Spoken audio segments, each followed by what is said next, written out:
Good evening, or good evening, Twitch. Good evening, those on the internet watching after the fact. This is Malt Magic. Welcome to the Forgotten Kingdom of Nylin, episode 33. And I do have to check every week where we are, because I still can't believe we got this far so far. So thank you for all your support so far. We love you all. We will keep this going as long as we're having fun. Simple put. You're going to have to forgive my emo hair this week. It is like, I don't know what, week 6 of lockdown, and it's just growing at this point. So I'm going with it. Anyway, enough of that. Let's do our usual shout-outs, our usual thank yous to Hero Forge, Tabletop Audio, D&D Beyond, Shutterstock for the nice looped background, Incarnate, as always, for the mapping tools, and Roll20 tonight. I also need to do, as always, a big shout-out to BattleBards. We are affiliated with them, which means if you want to get some sound effects like the ones we use in the show on the stream, then please go and use that Malt Magic code when you register. That will get you a nice discount off any sound effects you choose, and you can bring the same level of immersion to your games that we like to try and get in our games, at least. As I mentioned over the last couple of weeks as well, we are now finally on your podcast platform of choice, so please go download the episodes, listen as opposed to viewing. We know that 3 hours sat in front of a screen watching can sometimes be arduous, so if you prefer to listen to the episodes, then please do download the podcast. Go and check out our website, maltmagic.co.uk. You can get all the podcast episodes on there. You can find out a little bit of background about the characters, also get in touch if you want to get in touch. And speaking of getting in touch, please do check out the social media channels as well. So find us on Twitter. I'm not going to say LinkedIn this time, don't worry guys. So on Twitter, on YouTube, on Instagram. I think we're also on Discord as well, but we keep that one quiet. So maybe we'll sort out a Discord community at some point. That is me for tonight only. I should not forget to say, please go check out Tales of Tilnar on YouTube as well. Really, really awesome D&D show, much like ours, hosted by Samau, with a very, very fun bunch of people. There is some zany characters in that crew, so please do check that out. But yeah, I suppose that only leaves me to get into it quickly, but to say there will be adult humour, there will be adult language. You have been warned. Let's go!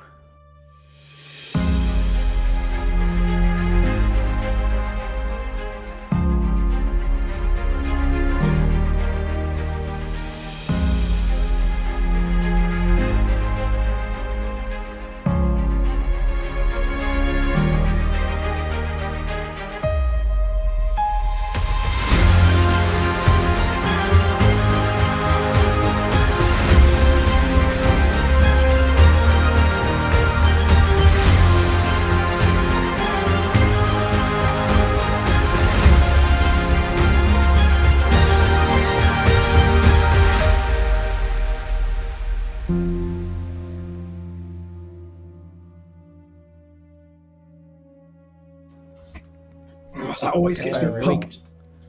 Gets me pumped just up. gets better every week. Two things: watching us is not arduous because we are handsome and delightful. Two, I didn't say watching us. I said sitting in front of a screen is arduous. You have offended emos everywhere because you're the least emo person I've ever met in my life. I said I've got an emo haircut. Yeah. You got something going. It's you got fine. something going. There's something going. on. It's just it's the silvers that I'm hiding with the headphones at the minute, so we'll ignore that. So let's run down the line very quickly. I am Matt Isbell. I am the Dungeon Master, and I also play the sidekick character of Bothrid. I am Danny. I play Andor Hornraven, and I am bricking it for what we're about to face. I'm Samau. I play Kirik, and I have a new mic, so there's that. Sounds velvety. Thank you. It does sound very nice. I'm Dave. I play Dargon, the Goliath, and looking forward to smash some skulls. Let's go for it. Roll initiative. Indeed. No, not just yet. So last week we finally made our way down to the Isle of the Dead. Made a sort of a deal with Captain Swift to hang around for, I think it was 48 hours, 24 hours, one of the two. At which point there would need to be some form of communication, or she was backing off. You then I think made your we way said 4 through. hours. I was about to say, I think it was 4. It was 4 hours. Was it 4? I mean, she can stay for 2 Yeah. days if she Wow. wants. Wow, 4 hours. Yeah, okay. We'll be dead. It's been a long If day. we want to reckon for You'll have to forgive 48, me. that's fine. No. 4. I know, yeah. 4 sounds good. Yeah. Cool. On that note, how long has it forgive been? me for that one. So far, it's been probably around 15-20 minutes. Okay. Cool. It's only been, however, 30-ish seconds to a minute since you finished dealing with the stumps.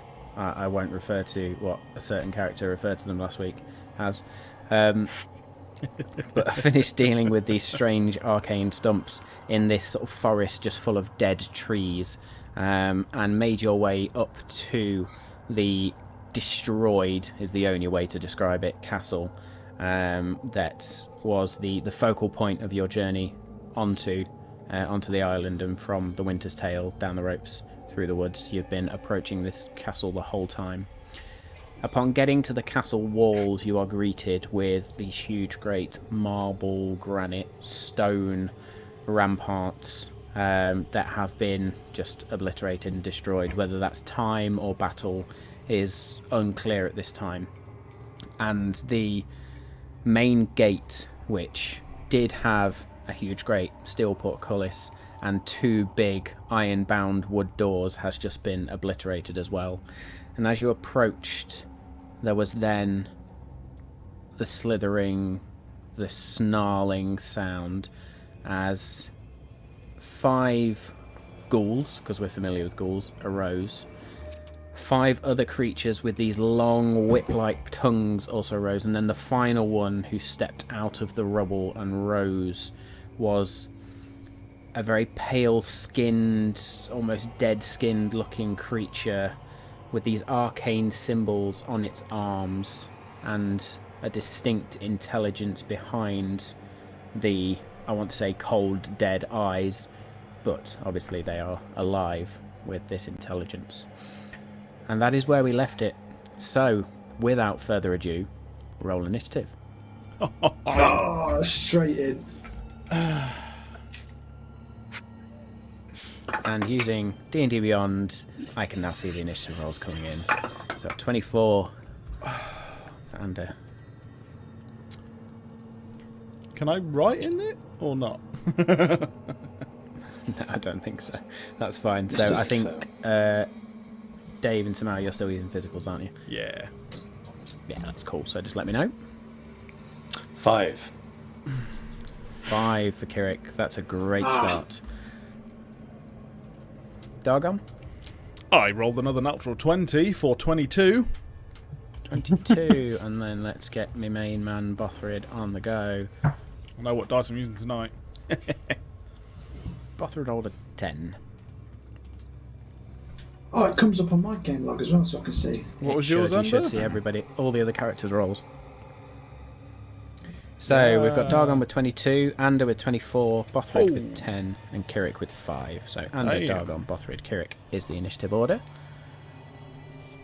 And we will start. Ander, Those wondering you are what the first game up, log and I is. suppose we should bring up the map.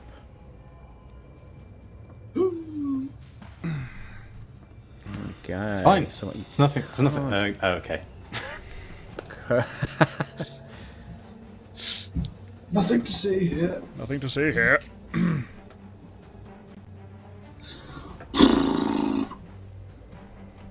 Bloody hell. Which one's the man in charge? So, Kirik, just checking the radius of your Spirit Guardians, which is still going. You have 9 minutes left of it. I believe it's 15 feet. 15 feet, so not 20 foot. I know I got that wrong. I should have just checked, really. But it's all good. Yeah, 15 feet. 15 feet radius. There we go. So you still have these phantasmal ravens flying around you in a flurry. Seemingly, as these enemies arise, the ravens almost seem to get more fervent as they now fly around you as well. Ander, you are up first, however. Yes. So, if I remember right last time, the dude with the arcane symbols on his arm seems to be boss man, and he's controlling these other creatures. Would that be a fair assumption? So that's where he is, or it is, because you've not worked out gender yet. Which one? MPG. MPG. Right, So I'm just there. I need to get within 60 feet of. Oh, no, within 30 feet. Oh, that's scary. That's a bit close.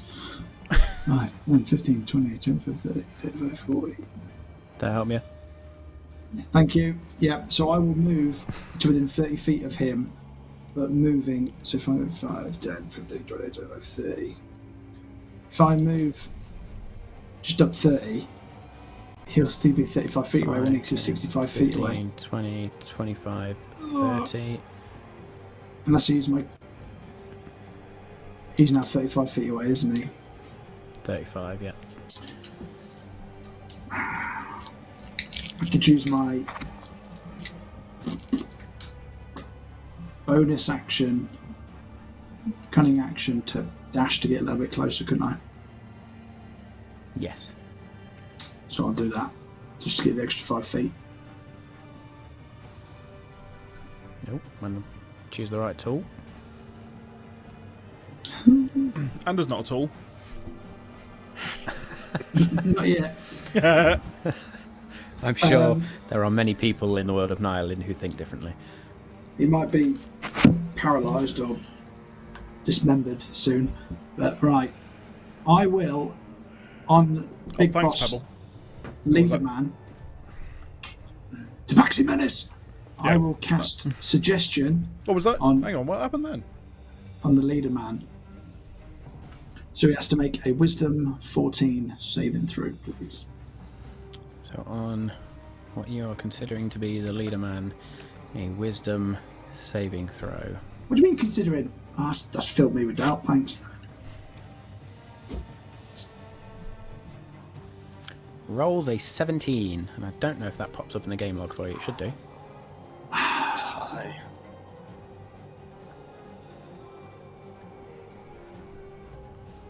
Well, that's that out the window then. So not only have I moved really close to him, I've used my turn. Fuck all's happened, and now I'm stood right in front of them all. Don't you still have more movement out of your bonus action if you wanted to use it? Touche. Yeah. I'll use that to come back a little, as far as I can. God Okay, damn it, make every a time I try and Constitution use saving suggestion, throw, it's please. treatment never works. So you're coming So back what? 5 feet, make me a constitution saving throw. Oh, magic. Oh no. 14. Okay. What you notice is that as you get within 30 feet of this creature, there is just a horrendous stench of death. But as you sort of breathe that stench in, you also feel this arcane effect about it, and it almost seeps into your very soul, but somehow you just sort of shrug it off. Ugh. Whatever effect that may have, you are now immune to for the next 24 hours. Suggestion never works on stream when I try and do it, does it? It's like sacred. It's my sacred flame. Yeah. Anything else you wish to do on your turn, sir? Now, nothing I can do. Okay. Thanks. Dargon. Great start. Cheers. Oh.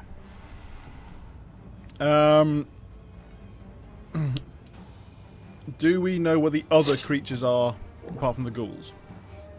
Have I, has Dargon No, seen you them? don't. The only creatures you recognise are the ghouls. The thing with the arcane sigils you don't know currently, and you don't know what these things are with long whipping tongues, or you've not made a check to discover what they are yet.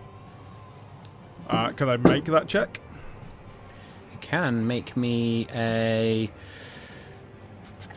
nature check, please. Nature. Make me a nature or an arcana check. I'll let you. Same roll. Same roll. 12. 12. So you know, or you recognise them as being very similar to ghouls. but now looking at them, why am I not getting details? That's fine.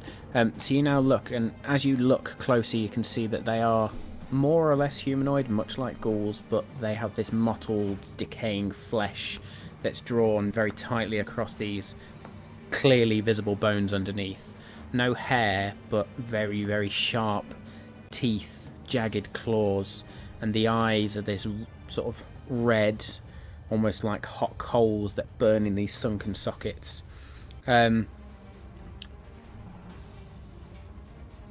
You recognize these as Ghasts, another type of ghoul.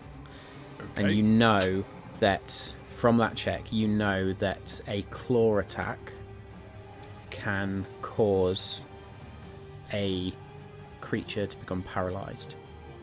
Ah, fuck. And you also know that the stench from these creatures can also have ill effects. Oh shit. And that's the other ones at the back. That's the 4, 5. Is there 5 of them? 5 of them, 5 ghouls as well.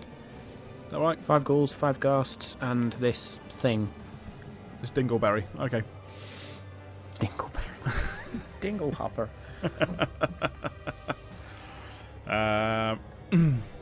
So I will relay. What would I say?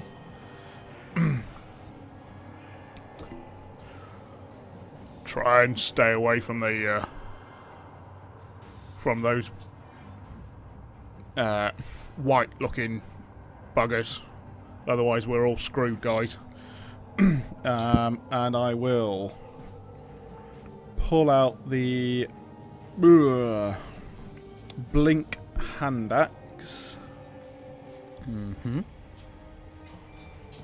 Move 5, 10,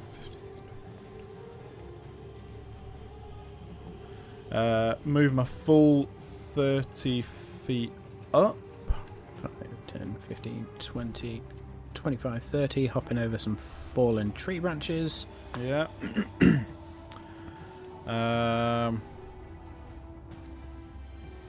And she'll hit the guy in front of me. So you're going for GLA, yep. Him, yeah. Okay. Who is a normal ghoul. A ghoul, sorry. Yeah. Yeah, okay. 17 to hit. Will hit. Roll Nice. damage, please. 12 points of slashing damage. Nice. As you just throw the hand axe and thump, makes a very dull thud into this body of flesh, bone, but apparently no blood. Okay. I will bonus action Misty Step with the axe. Okay. So you are going to go just bamf straight up there. I need nothing. Okay. Yeah, carry on. And hit again, please. Okay, so you bonus 8. action step up, hold the hand axe, pull it out, and go it again. 18 to hit. Will hit. Oh, I can't do math tonight. 8 points of damage. 8 points of damage. And as you strike again with the hand axe, you full on take off one of the arms of this creature, and it just sort of snarls at you. Is wavering a bit. Bollocks. I say a lot. Does not look like it is long for this world. I wish I hadn't used all my movement now. Never mind. That pretty much is all my go then. Okay, make me a Constitution saving throw, please. Okay then. Way to commit though, Dave. Straight in. Right up in his face.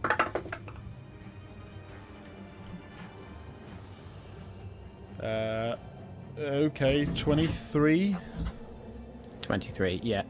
You too, as you get close to this creature in the middle, you can just feel the waves of this horrid, putrid stench coming off of it, and you too detect the slight hint of some form of arcane something about it. You two shrug it off, and you are now immune to whatever effect it may have had for the next 24 hours. Ooh, good for that. Okay, anything else you wish to do on your turn? I believe that's everything I can do. Okay, so with that, and having seen two of you move forward, this beastie over here is going to immediately 5, 10, 15, 20 to there, and it's going to go to you, Dargon. Yeah. That's fine, and is then going to attack you with its claws.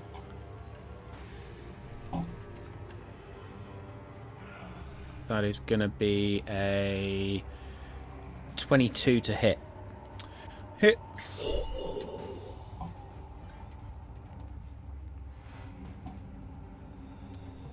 Okay, that will be 13 points of slashing damage. And I need you to make me a Constitution saving throw, please.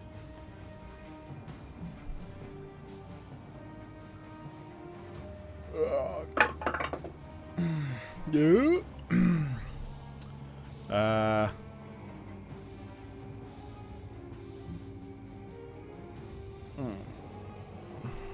What's 6 plus 8? 14. 14. Thank you. 14. Okay, you're fine. You feel this sort of almost freezing effect as those claws bite into you. But then whatever it is, you just manage to shrug it off and you are fine. Okay, so that's that one. Where's my others? That one is going to go 5, 10, 15, 20, 25 down to here. It's going to attack you. And it is going to try and bite you.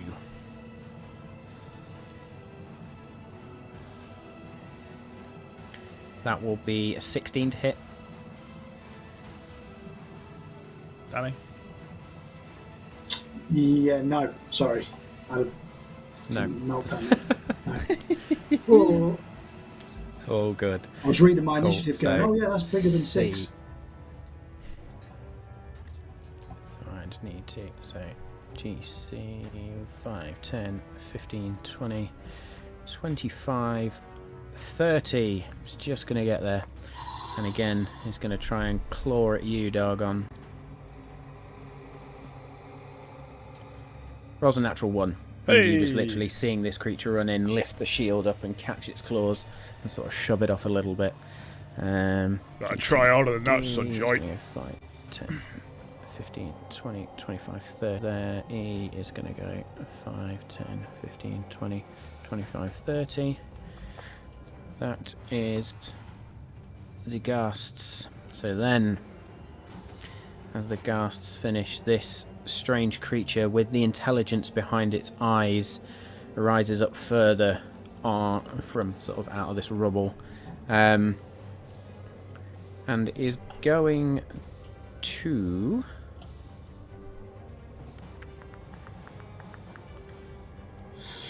what's the range on that?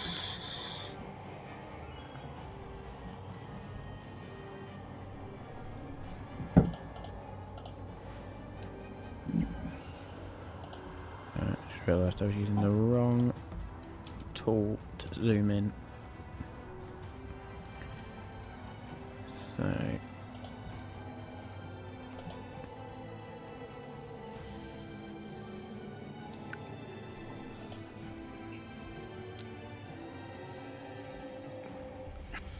Oh, he's trying to use something big. okay. It is going to reach out a hand towards Ander. Ander, I need you to make brilliant. me a wisdom saving throw, please. Wow, that's my worst saving throw. 13. 13 is the magic number. Oh.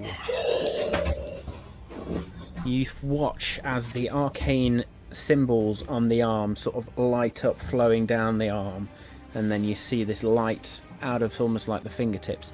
You feel around your body this almost invisible binding force. Looks like it trying to bind you in place, but somehow you just focus your mind and shrug off whatever it was trying to do. So I suppose I need to do this. Did we recognize that spell? I will let you make me an Arcana check on your turn.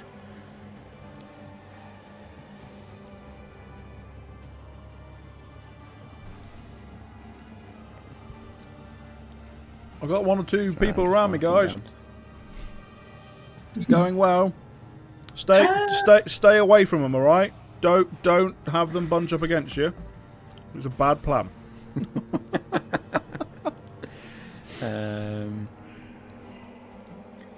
Okay, and I think that is going to be it for that.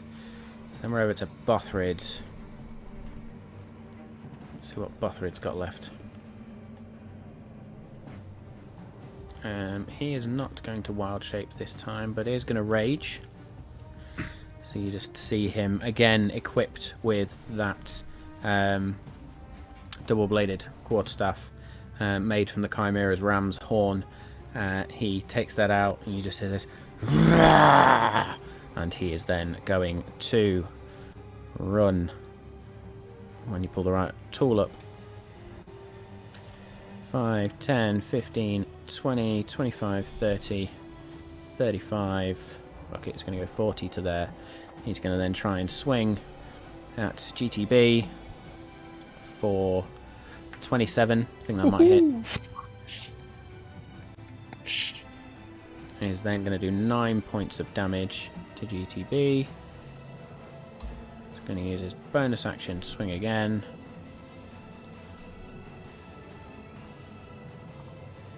.28. That was almost a natural 20. So that will be then, I think it's then just 1d4. In fact, forgetting to add the +2 on, so that would have been 11 damage. 2 more damage to there. And then that will be 30 to hit, would you believe it or not, with that one. Ooh. Which will then be 1d4 +5. So that will be 8 points of damage from that bonus action. And then he's going to spin it round and do it all again. Rolls a 12, which will be then a 23 to hit with rage. And 14 points of damage. As Bothrid almost obliterates this creature, just runs up, Nice. spinning this double-bladed quarterstaff, hits once, jabs out with the second one, brings it back round, and then just and you can see just these 3 huge, great slashes across the body of this Ghast. That is going to be Bothrid's go. Ghoul A, who is not looking great, is then going to try and claw at you, Dargon. Okay. So that is going to be a 19 to hit. Misses. Misses. Okay. Then we got Ghoul B. 5, 10, 15, 20, 25. And now I'll move it 20. Again, going to try and claw at you.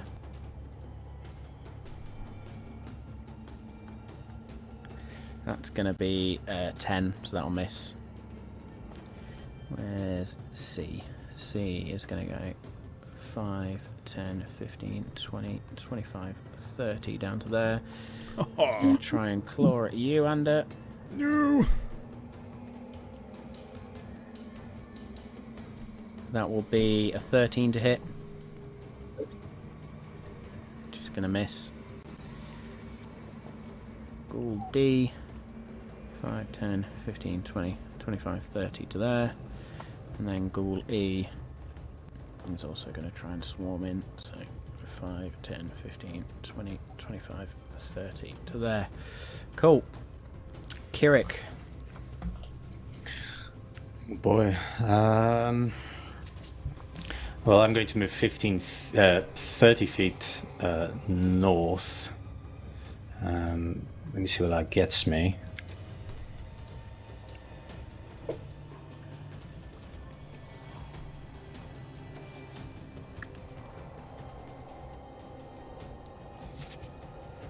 Bear with me just a second. I'm just doing something for myself Alright. so I can see. So you want to go how far north?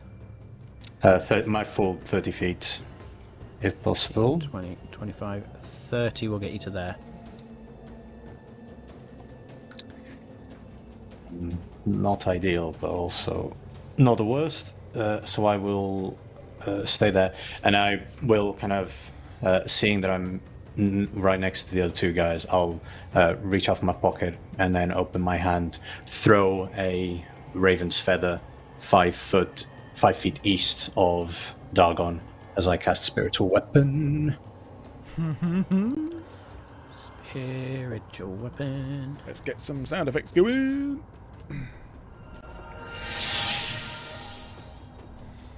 Woo woo. And that's my bonus action.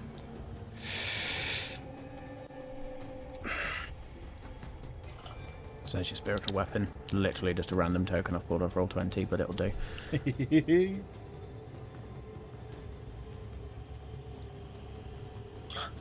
Yes, 2 more things.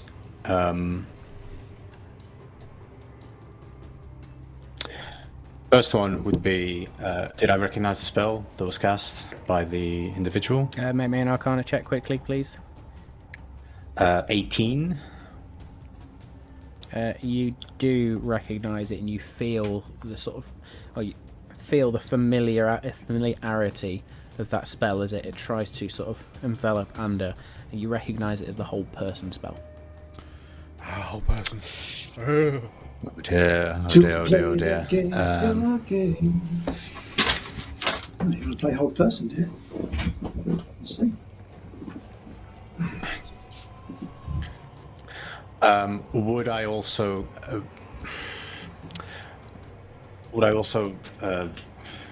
no, it's super meta, never mind. I will refrain. So as my bonus action to as I cast the spiritual weapon, I will attack the one that Dargon attacked first. Okay. So The one that's that's not going looking to great. be the one that is not looking great, please. That's going to be Okay. a 28 to hit, so close. Yeah, I think that might do the job. And that's 5, 6, 7, 8 points of force damage. Points of force damage, and you just see the raven's feather blade just turn and punch a hole straight through this ghoul, which drops down dead. Good. Nice. I think we've got And the upper hand then, now. and then as my action, I will cast Sacred Flame on, on the ghoul right north of me. 5, 10, 15, 20, 25. Yeah, you're fine. Sorry? So dexterity. Oh, saving, yeah. Sorry, yeah. Dexterity saving throw. Dexterity from save. him, please. –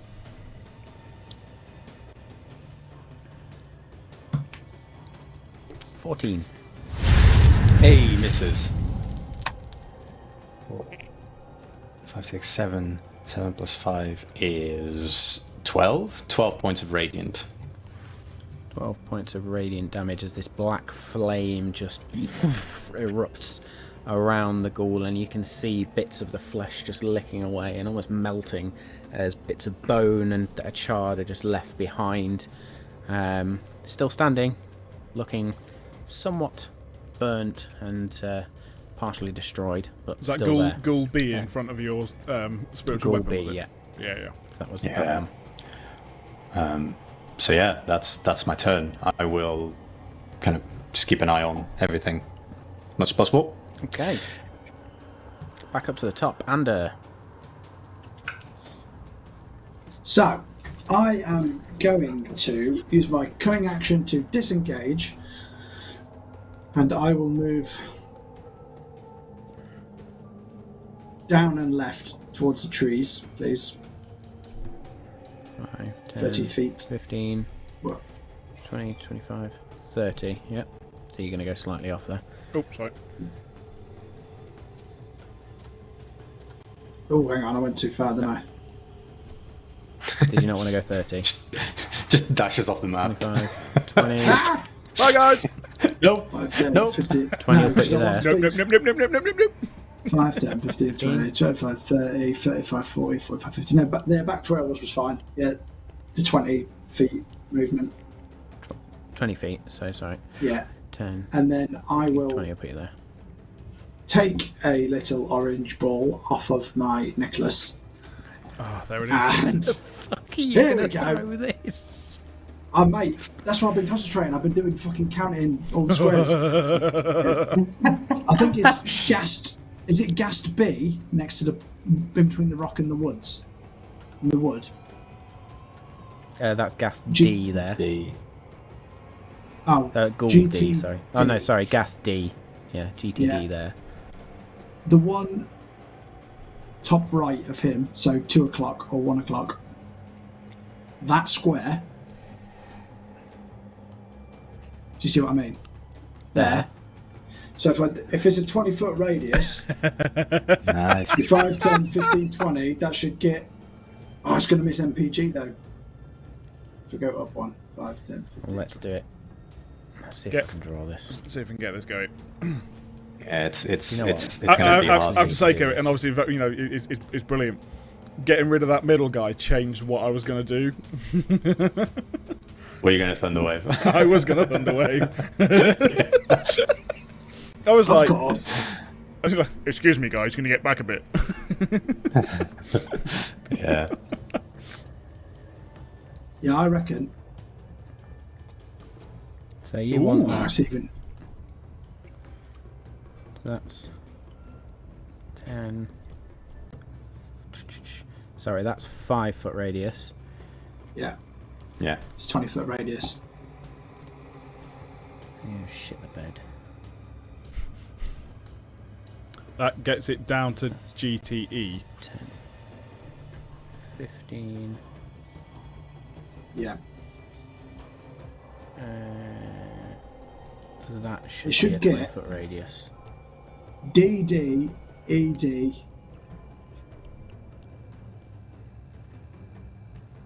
And you wanted it.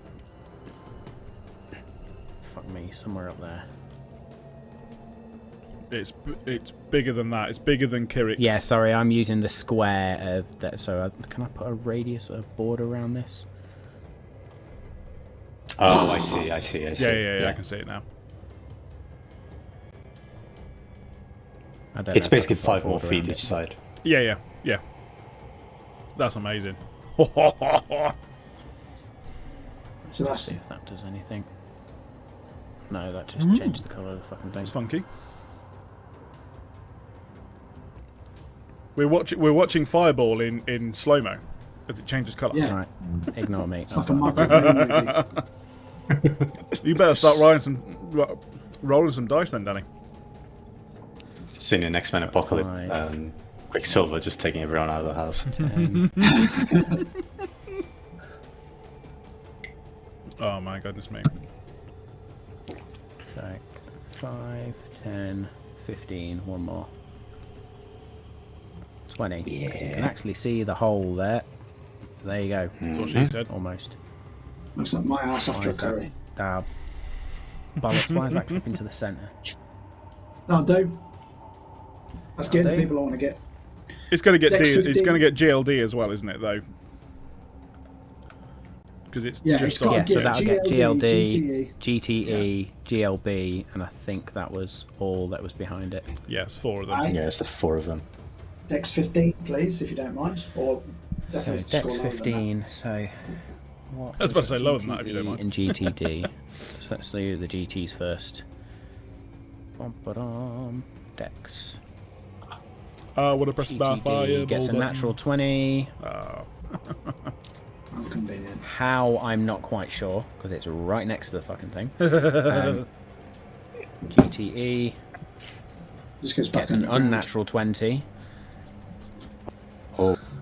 Ah, Matthew. I can't do anything about the rolls. You can look at the log. They're coming in. GLB Hopefully I get 8 sixes, because half of that is still quite a bit. is going to get a 16. And GLE is going to get a 13. Hey, one fail.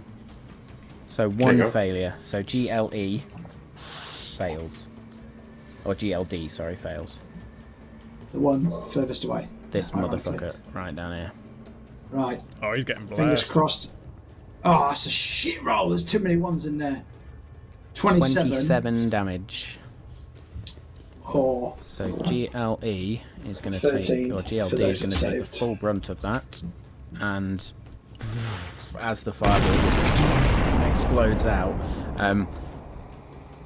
in the aftermath, I'm going to have to shift that out of the way.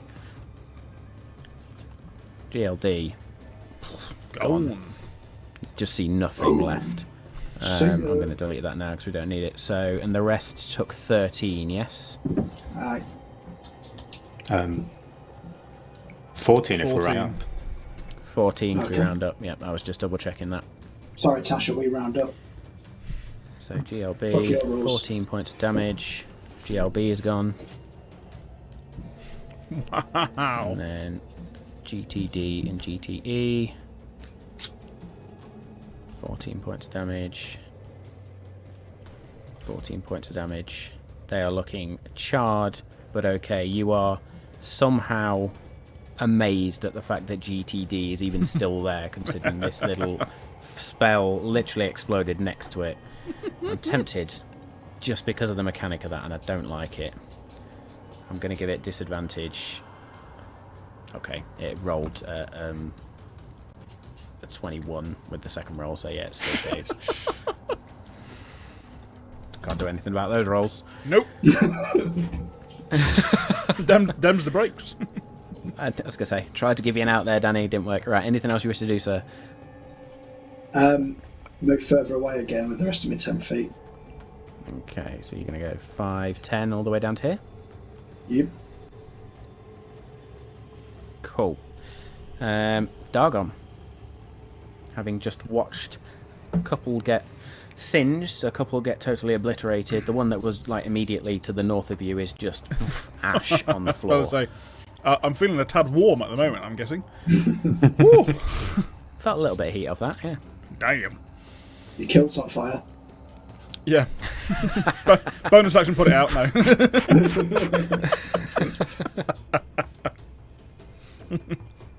Little You could light a close. cigar off the flames. Oh, yeah. Just waste your turn doing that. Yeah. I'll make that a free action. That's the way the cookie crumbles. And I will...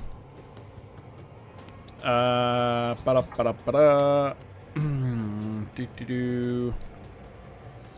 I will say that... Sorry, this one's looking pretty obliterated. The two next to me Buffering have has just not been been hit shed. yet, have they? They just came towards me. No, not at all. Okay. They're all still good. It's Um, GTA and GTC. Not GTA 5. So I will say a little too close for comfort, Ander. Try not to do that again. And I will then give out a roar as I change into a hybrid bear. Yeah. Okay. You grow, don't you? I do. So what I'm going to do somehow is I'm just going to move that up there. Yeah, sure. Okay, so make sure you chalk that off. Yes. And I will then, when I can frickin' find it,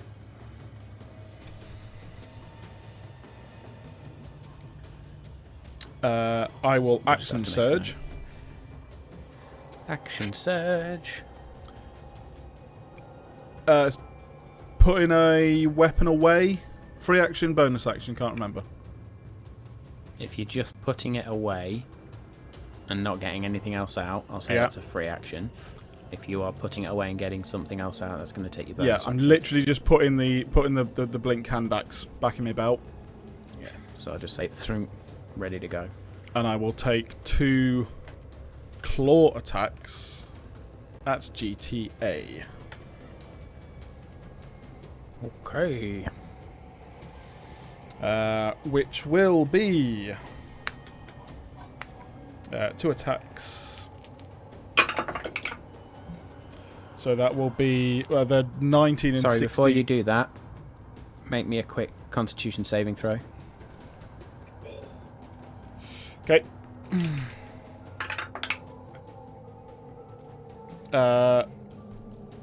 After I've churned, Before. 24. Yeah, that's fine. So you, again, standing so close to these creatures, you can just smell this putrid stench coming off them, and it fills your nostrils, and you can, it almost singes your nostrils as you can feel it seeping into your lungs, but whatever effect may have taken, you are no longer impacted by, and you are immune to that particular effect as well for the next 24 hours as well. Cool. The original rolls that I had were a 24 and a 27. 24 and a 27 to hit GTA. Yep. They are both going to hit. Okay, and Rolls that the damage. 2d8s, bitches! So that is 11 points of slashing damage Okay. and 15 points of slashing damage. Nice. As you see Dargon just erupt into this white, almost polar bear type creature, the armour stretching with it, with those new straps, and these 2 claws just as I smack the mic. Getting a little bit overexcited over here. And just literally the claws cleave out the stomach area of this ghast, and it just drops, and there's guts and bits hanging out. It is certainly bloodied at this stage. Nice. And then for my... I've used my bonus action. No, I haven't used my bonus action. I've done action, action surge. Is action surge is just an other, isn't it? Yeah. So, tell you what, bonus action. Use second. Sorry.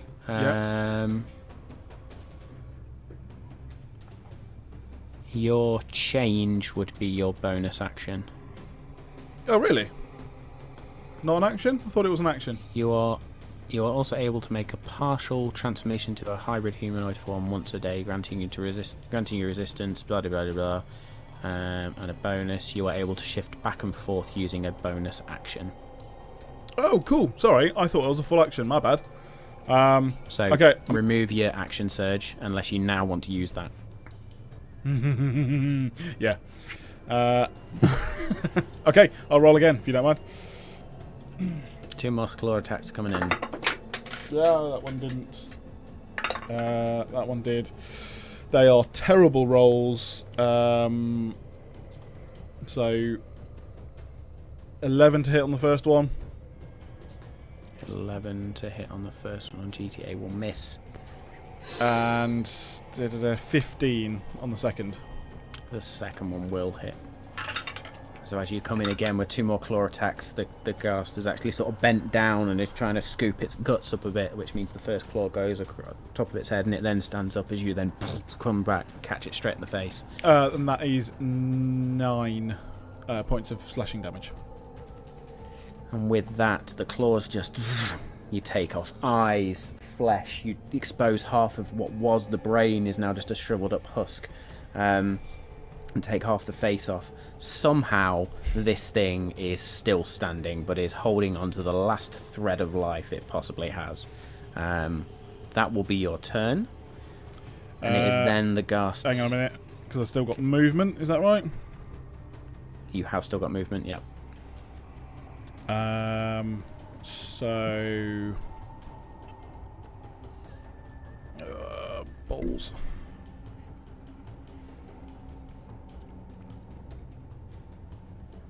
No, actually, I am going to stay where I am. Yep, sorry. I was just deciding if I was going to move. So then GTA is going to, in retaliation, immediately try and bite at you. Okay. That will be an unnatural 20 to hit. Will hit. That's going to then be 14 points of piercing damage, which obviously you are resistant to. Immune. Nice. If it's So that'll be non-magical. 7 points of piercing damage. I'm as this immune, bite aren't just I? Are you immune? Immune. He was when the dragon was It's a after him word, last time. I think so. Yep. Sweet! I forgot Totally that. immune. So this creature just clamps in on your arm and lets go, and the wound just close up immediately. Nice. However, as it did hit, and it's looking like it's on death's door, and I'm still holding my shield, I shall use my reaction. So 3d6 necrotic damage. Does it need to make a save, or does it just take it? You think it can just takes it use for your this one. yeah, I think just I takes asked it. this last week. Yeah, no, it just And it does just necrotic take it. damage is I have to gonna read it work. every time. So Take it. take it. 12 points of necrotic damage. 12 points of necrotic damage. As this blast of necrotic damage sort of breathes around the creature, you can see there is almost a somewhat shimmering shield around as this damage, but eventually parts of it just break through, and you just see the creature wither, and the sort of corpse become a husk that just freezes in place and then falls to the side and is dust. It had 1 hit point left. Ah, Overkill, but fuck it. Just a bit. Okay, so then GTB is right next to Bothrid. He's going to try and get some revenge. He's going to make a claw attack Needs against to make a Bothrid. wisdom saving throw. Needs to make a wisdom saving throw. So that's, we'll use there's that wisdom roll. saving throws all over the place today. That was a 6. It's gone. That fails. As the ravens just swirl up and shoot towards GTB. Ooh, 8. That's really bad. That's 8 points of radiant. However, as those ravens punch in with only 3 hit points left, just Oh, nice. peck and obliterate a giant hole in the creature, which just as it's coming in to do a claw attack, just falls down. Dead. You're right, Bothrid.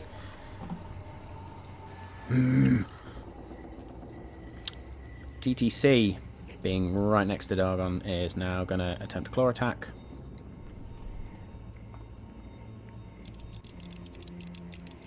That will be 22 to hit. Yeah.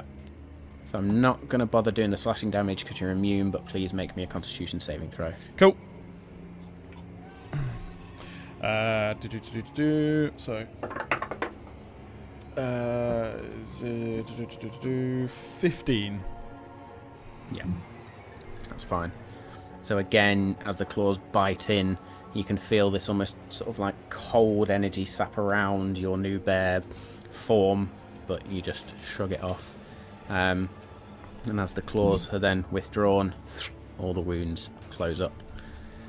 GTD is going to get in on the action. It's going to go 5, 10, 15, 20. And in doing so is then going to need to make a wisdom saving throw because they're not intelligent creatures.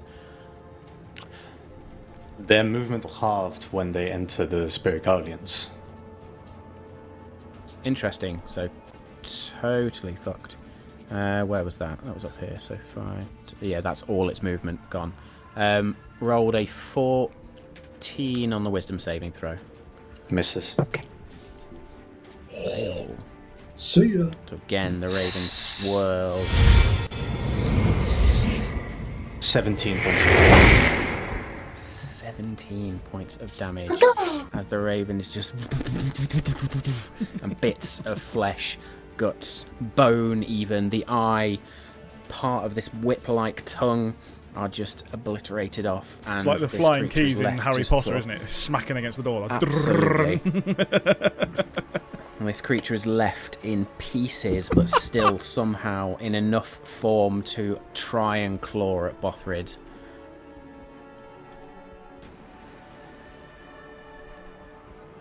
Which will be a 9 plus 5, so 14 is not going to hit Bothrid at all. Bothrid just lifts up the double-bladed quarterstaff and catches the claw on it, sort of shoves it off with a grunt.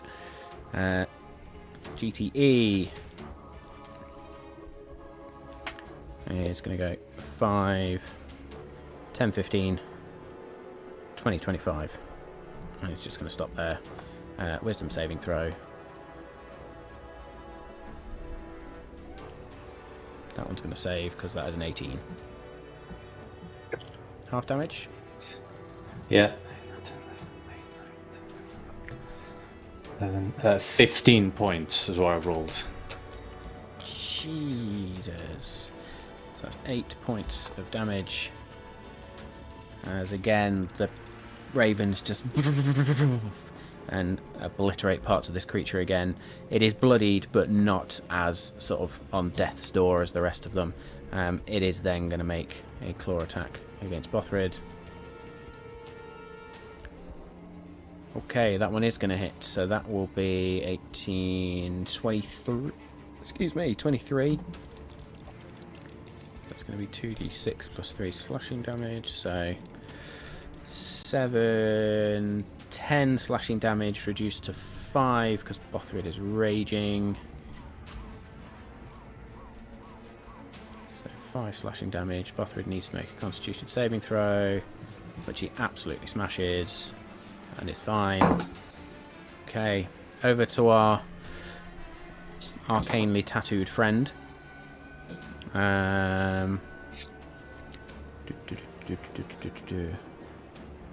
He's going to...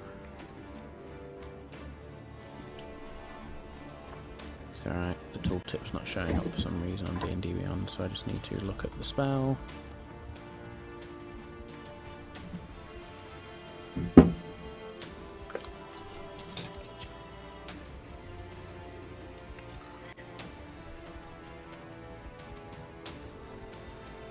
Okay. You see again as the symbols on the arm light up and the creature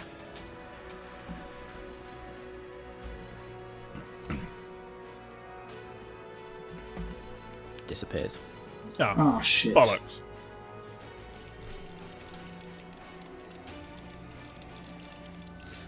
Okay. Oh, dear.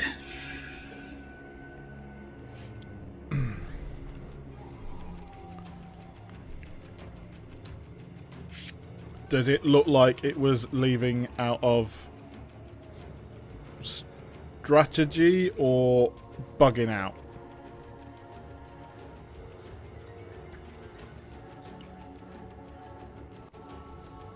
Yet to be determined. Creature has disappeared. Fuck.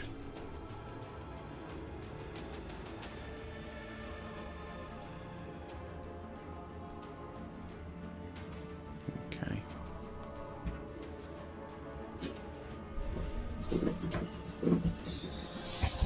I'll just have a look at the old macaroni. Yep. Well, just to Okay, check so who's bothered. on. So far down. I'm trying to keep it good here, Danny, and you bugger off south. It's fine.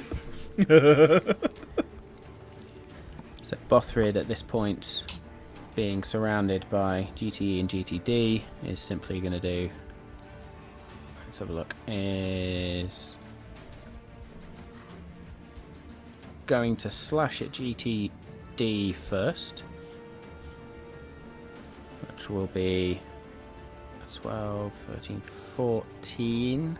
Not a great roll. However, does still hit. So that will then be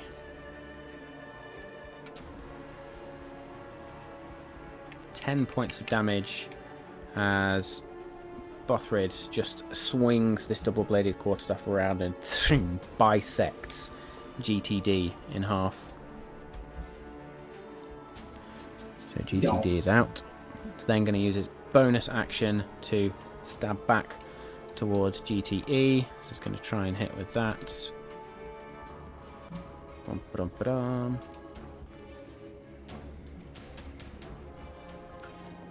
That's going to be an unnatural 20 with the rage bonus, which will be 1d4 plus 5 then. So that's going to be 8 points of damage on GTE, and is then going to whip the double-bladed quarterstaff around above his head, bring it back down onto GTE with the final attack, which is a 21 to hit and 11 points of damage, and with that just brings it down diagonally across GTE, and almost in one of those samurai moments brings the blade down. There is a moment as a little bit of light glints off the shined, polished horn blade, and then two parts of the body just slick and are down dead. Okay, so you've done fairly well with these fuckers, I'm not gonna lie. Ghoul A is dead, Ghoul B is dead, Ghoul C is alive. So Ghoul C is gonna have to make a wisdom saving throw before it fucking does anything else. Oh, what? An 8. Please tell me that was all ones. It was all ones. That's 3 points of radiant damage. Oh! 3 points of radiant damage as the ravens bolt towards it, and this ghoul sort of shocked, but somehow just the ravens just sort of scratch across its face, not doing a lot of damage. It is, however, going to go 5, 10, 15, 20 to there, and is going to immediately try and claw at Kirik.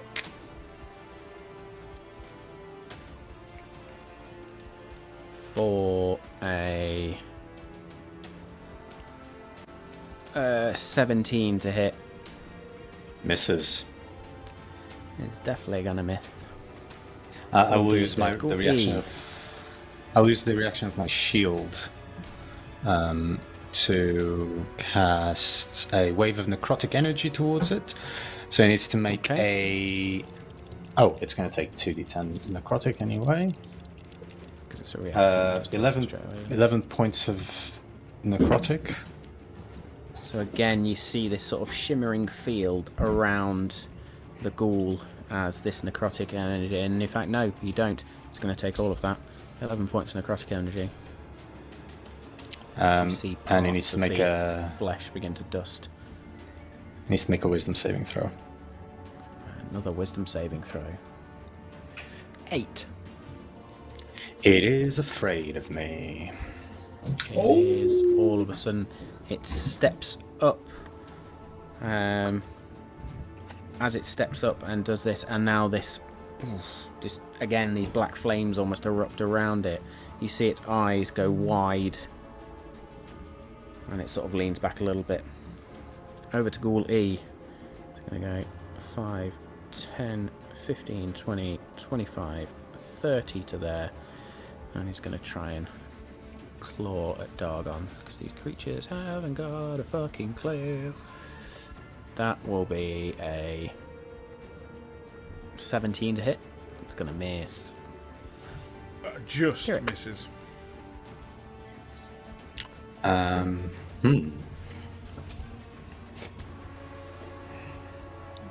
Yeah, so I will move 10. First off, I'm going to move my spiritual weapon towards the... I'll move it down towards the ghoul next to me. No, I'll move it down, left of Bothred. Okay. Has he got that much movement? Yeah, it's got 20 feet. 5, 10, 15, 20? 10, 15, 20. Yeah. Oh, cool. And I will attack the ghoul Okay. for a 23 to hit. Roll damage. That's the fourth one in a row. That's 6 points of force damage. 6 points of force damage as it does drive a hole straight through the ghoul, but pulls out, and there's just these bits of sinew and flesh that are holding this creature together at this point. Cool. And I will take the risk, and I'm going to move 10 feet north. 10 feet north. 5, 10, attack of opportunity. At disadvantage, because he's frightened, I think. Of course. Nice. So that will be 12 or 12 or an 8. Both miss. Misses. Then I'll move 10 more north, which will put me to the right, top right of Bothred. Of Dargon, sorry. So that's 20 feet. Make me a Constitution saving throw, please. Yes. Oh yeah, good point. Watch me. 15. Okay. You smell this same putrid stench that everybody else so far has smelled. And you can sense the arcane magic in that stench. But whatever effect it may have had is not taking effect, and you're immune to this for the next 24 hours. Okay. I've got 5 feet of movement left, so I will move 5 northeast.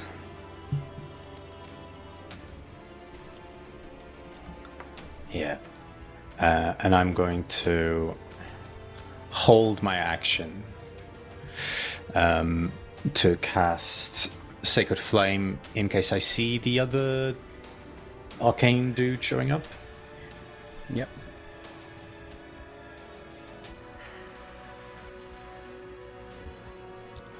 And that will be my turn. Okay. I'm just standing there, shield up, flames forming in my hand. That's it. Just Nice. over to Ander, who Come at has me, bro. done his usual trick and fucked off down the battlefield. Fecked off, mate. So, I will use my... I'm going to hopefully do a bit of overkill. So I'm going to use my steady aim bonus feature to get advantage on the attack roll against GLE.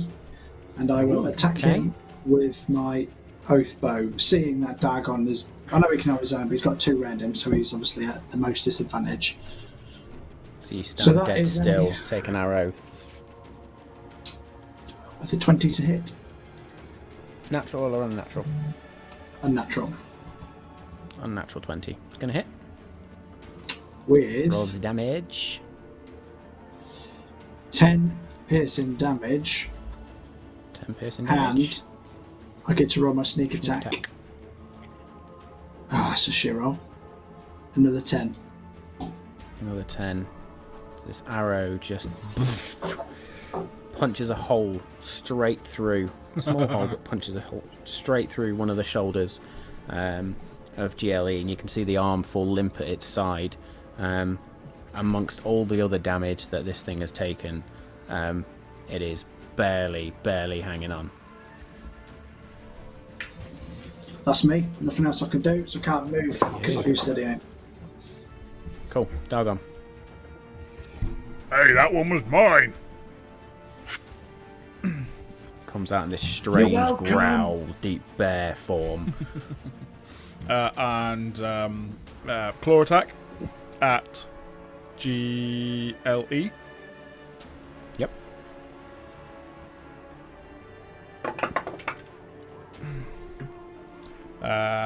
Which is, sorry, I'll scroll down to the right page, 19 to hit. I think that might do the job. What dice do you have to roll for that to hit? When it hits, sorry. What damage dice? 2d8 plus 5. Okay, so the claw literally just He did. rips through this creature.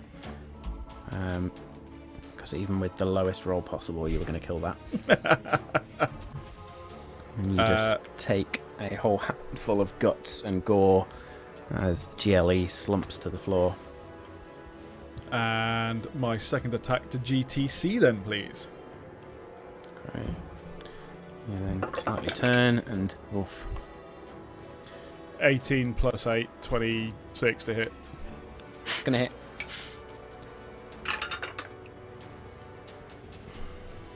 $11 points of slashing damage. Points of slashing damage. As you do tear through flesh, this creature is still standing, not looking particularly worse wear at all. Almost shrugs it off slightly. I'll move 5 feet up, just so that I'm sort of covering Kirik, and I'll turn to him and go, "Where'd that other one go?" And that'll be my turn. Looking for him.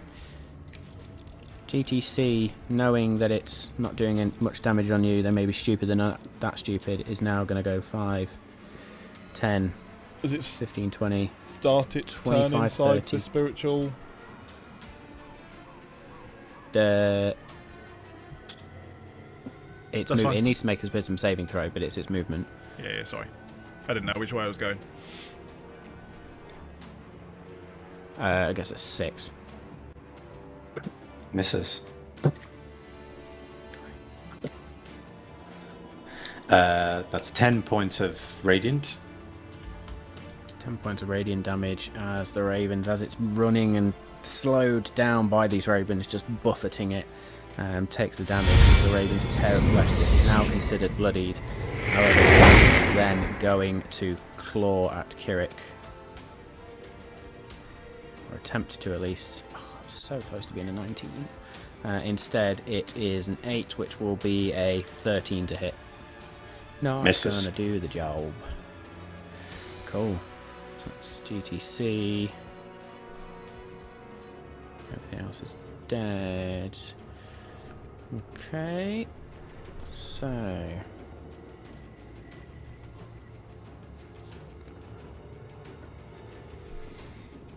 Does it make a wisdom saving throw? Damn it. Bothrid's turn. Bothrid's going to turn to GLC. And just going to swing. 15, that'll be a 17 to hit GLC. Which is going to do the job. And wrong tab. Roll damage. That's going to be 11 points of damage. Bothrid this time just swings the other blade up. And again, takes this one out as well. GLC is dead. Doing pretty well, actually. Doing really well. Bothrid is Say then so. going to 5, 10, 15, 20 there. Is then going to use his second attack to swing.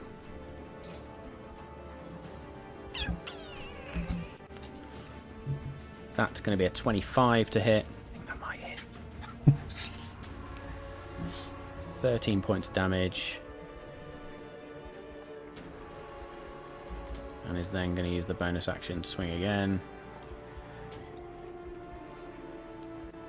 Rolls a natural 1. Oh. So, does catch GTC with one swing of the blade, but it catches on a bit of bone, so as he tries to swing it again, just can't do a lot and is stuck. Just manages to wrench it out of the bone to give him the chance to swing again next time. And then we are over to Kirik. Seeing that I've got Bothrid and Dargon with me, I'm going to kind of, as much as possible, ignore the gas that is in front of me. I'm going to put an eye out and see if I can see footprints in on the floor, if I can discern at all where this individual might be. Make me a survival check, please. Cool. Natural 20 for a 25. Natural 20. You see the footprints in the dust heading from where it was, and they seem to be heading south, and you now see that they have stopped seemingly around this area. Not that you can see that on the current map. Hang on. Zoom out. Around here. Oh, brilliant. Okay.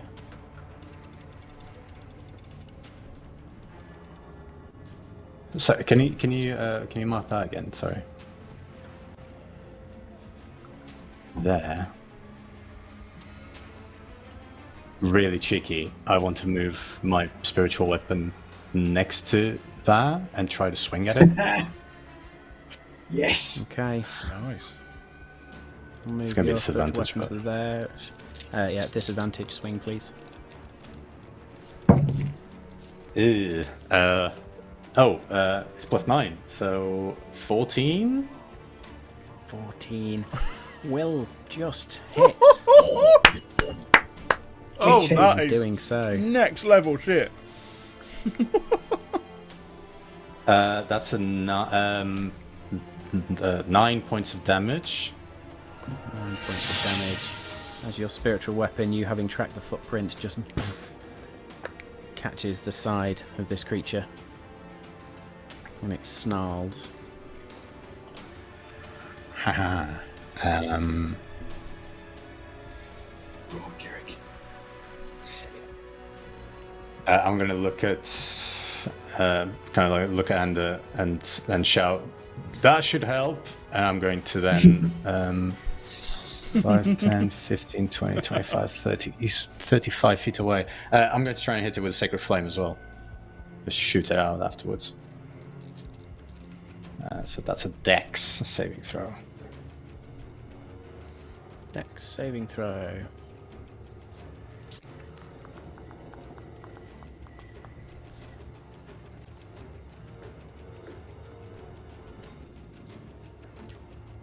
That will be a 22. Ah, balls. Oh yeah, that saves. Yeah, that's my turn then. I'm quite happy with that. So you cast out a hand with that sort of black flame burning around it, and the flames sort of shoot out towards MPG, who just sidesteps as the spell just... Nice. I believe that's your go, so then we are over to Ander. That Hey. couldn't have been more timely. Thanks, Kirik. So, Bloody brilliant. I, having just seen this guy pop up, I will immediately, to try and stop him disappearing again, cast Hold Person. Okay. Nice. To play the game. That's it. Wisdom 14, please. Can you roll shit though? Wisdom 14. That's right. I can do my very best, sir. Yeah. And rolled a 15. Fat twat. Right. It's a fix. You can see it in the log. So I've wasted loads of spell slots today. So, oh, God. Bonus action. Yeah, cunning action to hide. Yep. Hide. Where would you like to hide? Behind the tree, please. Are you going to go behind the fallen tree? Yeah. Okay. So I'm going to say you go 5, 10, hop over, 15, 20. Make me a stealth check, please.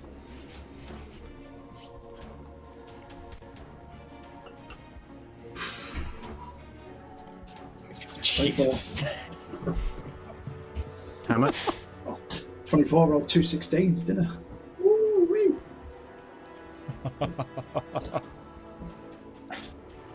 You are hidden. Like a mouse. Dargon. Whole person would have been amazing. Have I seen NPG?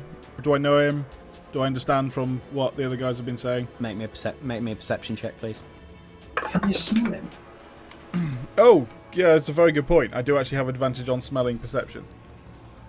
The smell has Sorry, was that the meta? radius of that smell has not left you at any point during that movement. Okay, that's fine. Let me Your find senses are the. getting But assaulted make me a right perception check anyway.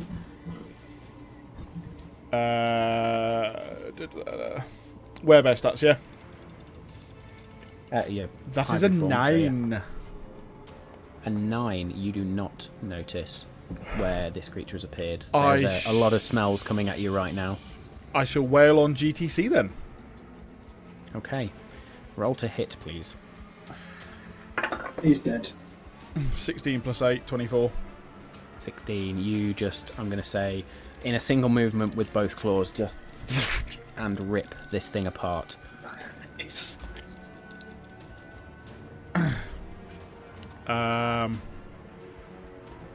GTC is out. Now you may turn around and look. Cool.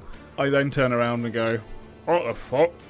Oh, shit, there's someone else. And I will, if I can then, move down to next to NPG. Movement speed.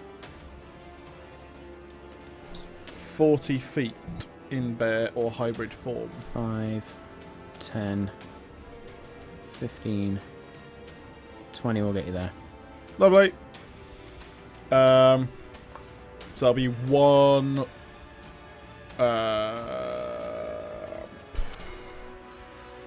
it free, You've still got technically another claw attack left of your first action. yeah. How would it work if I wanted to take, like, my sword out and then hit again? Can I do that, or do I have to do the same sort of attack with the same weapon? You'd have to do the same attack. Fine. Glow attack. That's fine by me. 19 plus... That's 27 to hit. That'll hit. Mm. 12 points of slashing damage. 12 points of slashing damage as you just bound up to this strange ghoul-looking creature. Well, arcane-looking ghoul, and just slash across it as it howls a little bit. Anything else in your turn?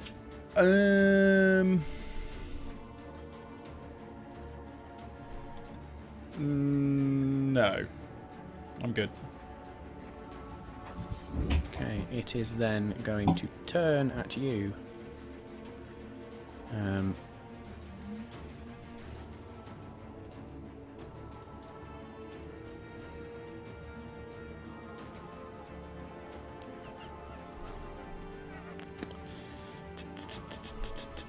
It is going to...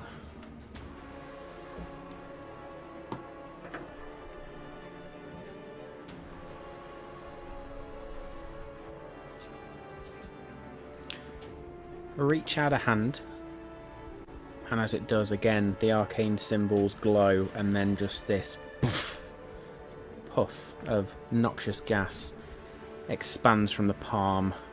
Make me a Constitution saving throw, please. There's a lot of con and wisdom saves happening tonight. Oh, fuck. Oh no. Yeah, that's not good. That will be a 9. Oh, okay. You will take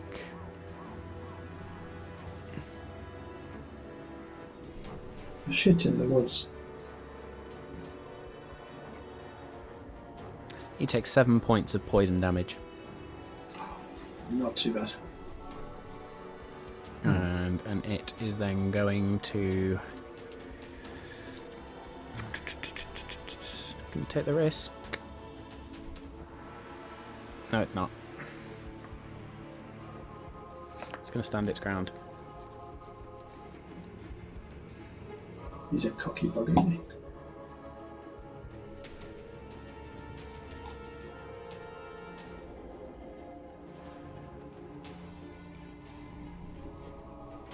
What's he gonna do?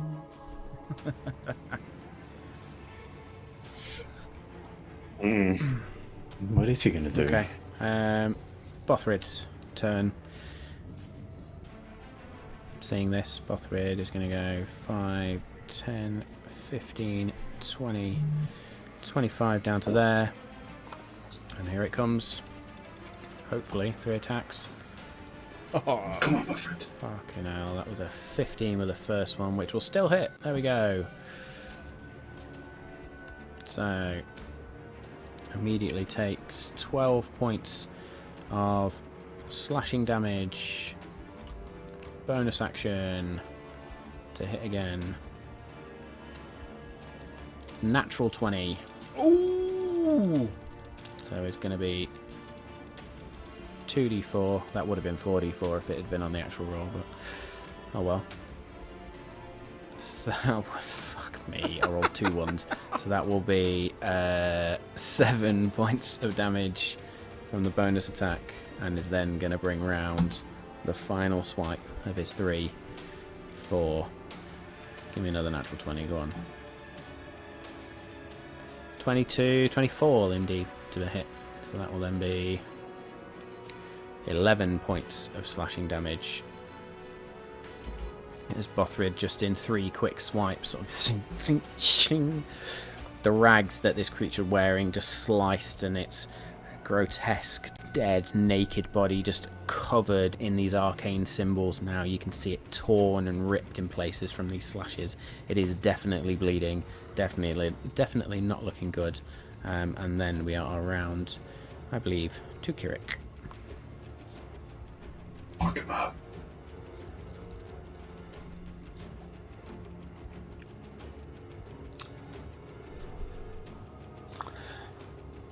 I'm going to move 10 feet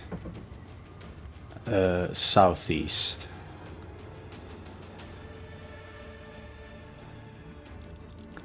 And just to make sure, I'm going to use my action to cast Eyes of the Grave. Okay.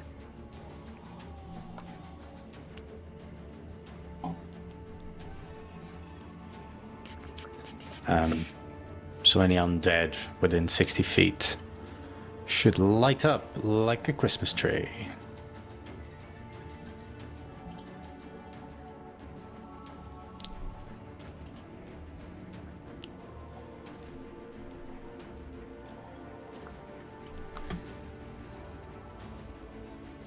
And you suddenly notice that Andrew has been undead all this time.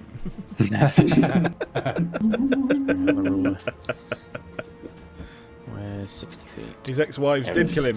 There. He's Ever Poppy's since dead he from came. syphilis. Oh, why are you trying to look that way? No, nothing that way, I'm please. not. I'm doing a circle. In a big circle. Okay. 60 feet is a lot. That's a lot. A Gouge. lot of shit. A lot of shit. I'm missing that bit. You're gonna see everything. Just everything just lights up. This is all undead. Aside from the creature in front of you, you feel Okay. the presence of one other undead figure. Fuck me. And whereabouts? They are around here. No, that's not working.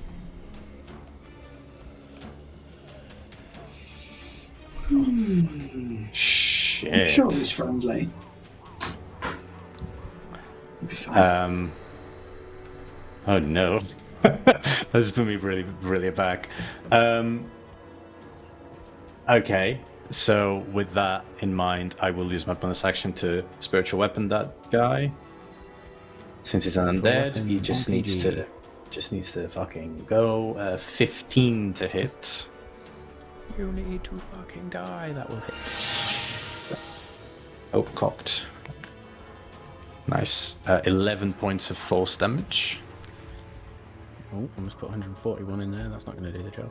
If you Yeah, want. please do. 7 points of force damage as the blade sort of twists in midair and just pierces into, almost like a rapier stab, just into the creature. And you can see punches a clear hole with force damage in the chest, and again you see the withered, dried up, what was once a heart in there. Cool. And then I'll kind of like turn my head towards where I believe the creature to be. And I'm going to shout, "We're not alone. I think there's one more." Anything else? It's my turn. Ander. I will pop up from behind the tree and try and shoot this guy with my bow and arrow, please. Bam, motherfucker. I'll get sneak attack anyway, don't I? Because he's engaged with other people, so I don't need to worry about And using you're steady hidden aim. So that's anyway, so it don't matter. touche. 17 to hit That's gonna hit. Saw that one. with 8 piercing damage. Not that great. 8 piercing damage. Where are you aiming? And 16 sneak attack. Sorry, I forgot all words in the English language then. I'm aiming for his fuck ugly head. Cool. So you pop up, and the creature now turned is sort of side profile to you. So you pull back, and the arrow just flies true. And for Bothrid and Dargon, who have just sort of attacked this creature, the next minute there's just this.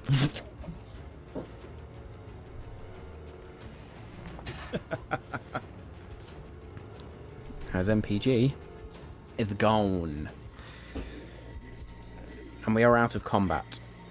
I would like to take a And bow. as now Kirik turns, you hear this. Oh.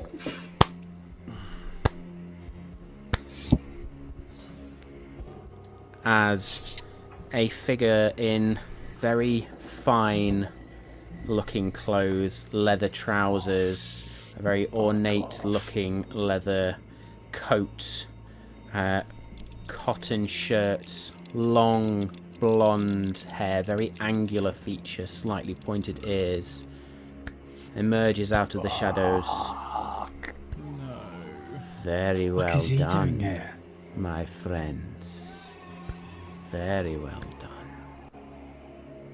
My master would like an audience. If you would follow me. Do we recognize this? Do we recognize this guy? Or No. And we are going to take a short break. what?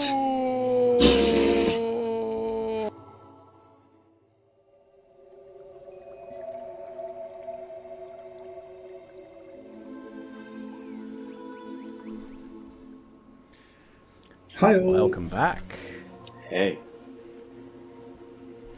Can I clarify So- that dude? Has he seen me? He has seen, from where he was stood, Kirik, and from the way the battle went on, has certainly seen Dargon, potentially Bothrid. Can we see him now? Can we see? Now steps out the shadows and approaches round and walks round very elegantly but very carefully around the rubble, and now stands just inside the entranceway, or the blasted entranceway. I As he want then to. says to you, claps and says, "Well done." And I want to go invisible. You want to go invisible? Yeah. Okay. So you put the hood up. Yeah. Is this the guy that clicked off my Eyes of the Grave? Yeah. Your master, you say? Why don't I just chop off your head and lob it at his feet? Yes, well, you could. But then, I doubt you would get very far. Nor would you retrieve your friend, who you have traveled such a long way to retrieve. You know where he is? Of course. Where is he? He is a prisoner of my master. Insight check. Give me an insight check. I'm staying 23. werebear form, by the way, at the moment. There is no hint of a lie in this at all. Okay. I'll look towards Bothrid and Dargon. I'll notice that Ender's not present, but maybe that's the way that he wants it. And I will drop my... I'll drop the Spirit Guardians. As you drop the Spirit Guardians, he smiles. That is most appreciated, my friend. Who's your master? In due time. In due time. Please, follow me. What assurances have we It is got? at this point that that you notice... that you notice sound has become somewhat muted. Even though you can clearly hear this person in front of you as you step closer to the keep. The screams, the snarls, and the sounds that you heard from the forest become very muted. Carry on, Dargon. What assurances have we got that you're not just gonna ambush us as we follow you? If we wanted you dead, it would already be so. Well, it looks like you've sent plenty up against us, and oh look, we're still here.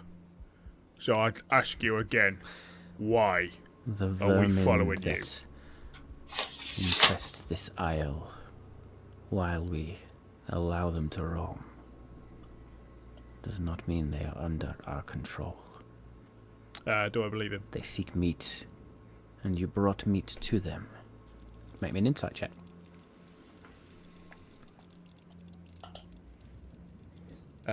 Insight is wisdom. Sorry, I'm just trying to use the stats.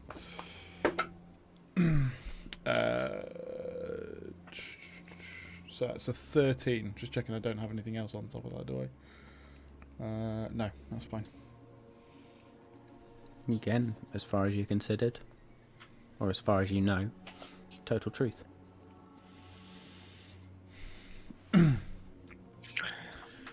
I look over to Kirik, just not happy with this at all. Hopefully, hybrid form, I still have facial expressions that show that. Yeah, I'll nod to Dagon. I'll say, I would.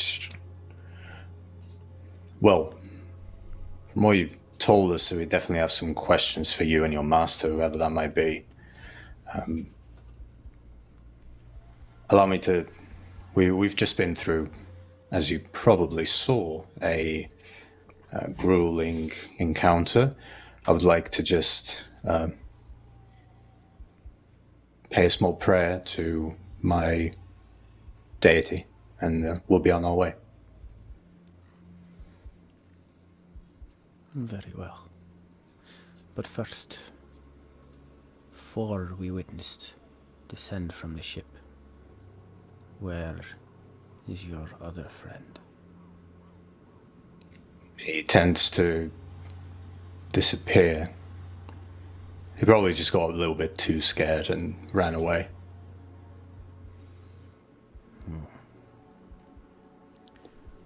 Well, if you seek to negotiate the release of your friend, 4 there must be.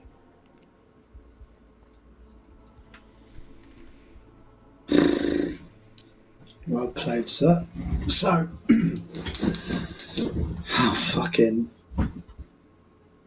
take me a den and Please tell me that you do that next to him. Yeah. actually, yeah, Make it cool. good call. I will sneak up next to him. Well, he was behind you the whole time. You don't. So then he'll turn And around as and I'll be you- there with my hood off. Pull down the hood. You see the hand of this figure go towards a rapier at his side, and then he sees you. Clever trick. Interesting. Very well done.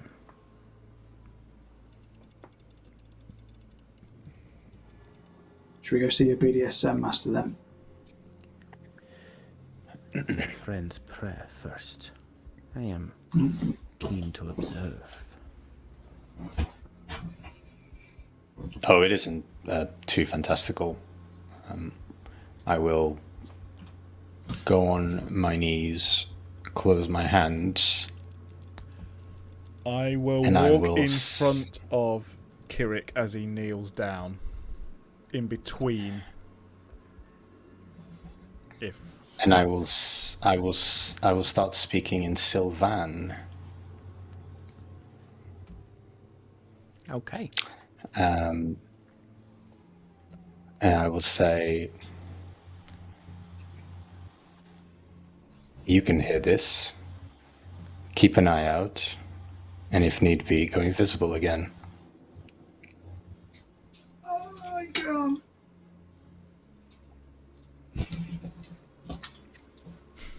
And I'm still behind him, so I'm sort of like,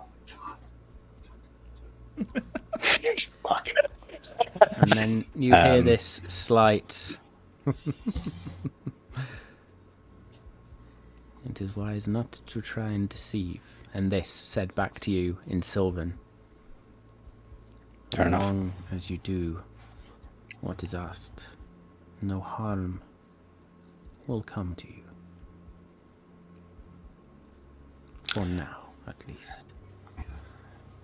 I wish we could promise the same. ooh. Kirik does not like undead. Nope. And again, there is I like- this like this arrogant chuckle that comes out of this character's mouth. You are going to be fun, my half-orc friend. Follow If you- me. Well, lead the way. Ah. You may want to return to your Goliath form. Else the doors will not fit you.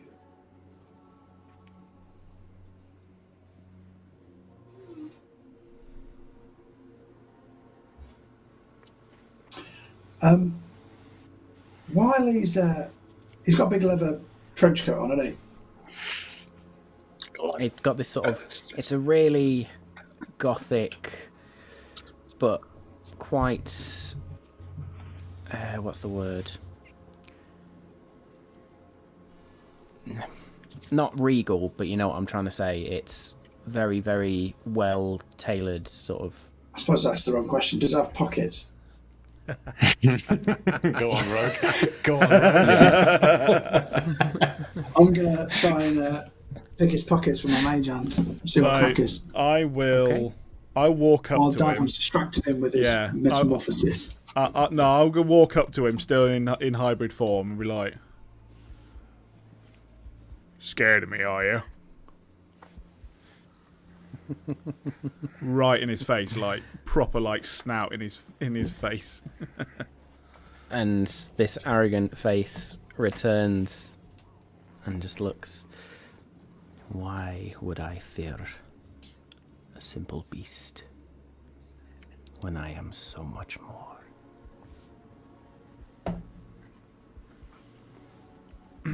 Hopefully be giving Ander advantage on that one.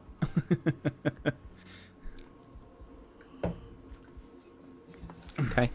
And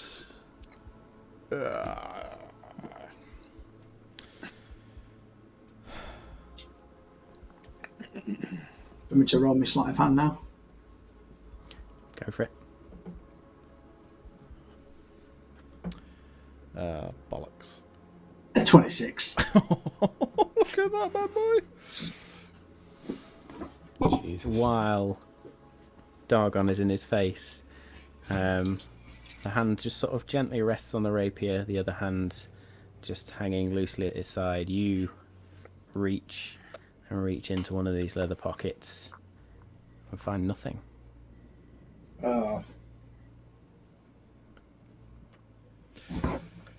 Disappointing. I just started to write a note. I've picked his pocket and I find. Cross that out. DM, remind me where I find my. Obviously, I've got my werebear stats, but where do I find all the other bits that it talks about?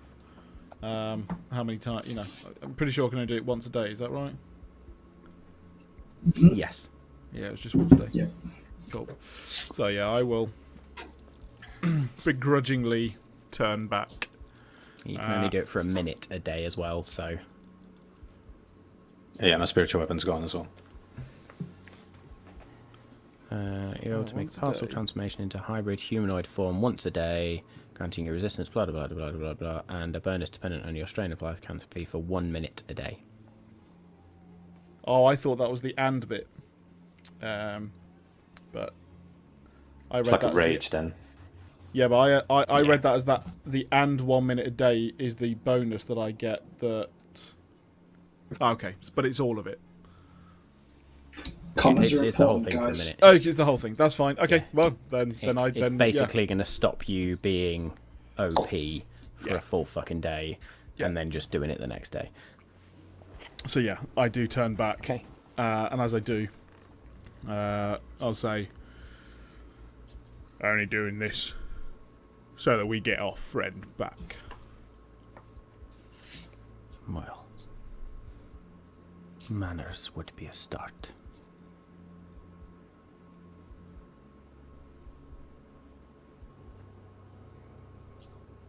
Come. My master awaits. And he turns with a swish of the leather coat and just walks straight up towards the castle, sort of very elegantly again, stepping over the rubble. And you can see, for all the rubble and the mess that is outside in the courtyard, the door, and there is some crumbling to the main castle itself, but the door itself looks almost freshly repaired. Turn to the other two. And from I don't like the other this, guys. pockets, he takes out a key, puts it into the door, unlocks said door, opens it. You picked one side, mate. Places the key back in his pocket and walks through. Are you following in? I'll take a note of what pocket he put it in. Okay, so he put it in his right hand pocket, sort of like the waist height pocket on this leather coat, right hand pocket. I'll keep an eye out. Important things to get Reiko. So we'll see what this master wants. I certainly have a few questions. Yeah. This guy's undead, And you're by the way, aware- in case you didn't notice it. Didn't fully know, but I knew you didn't like him. So I kind of surmised.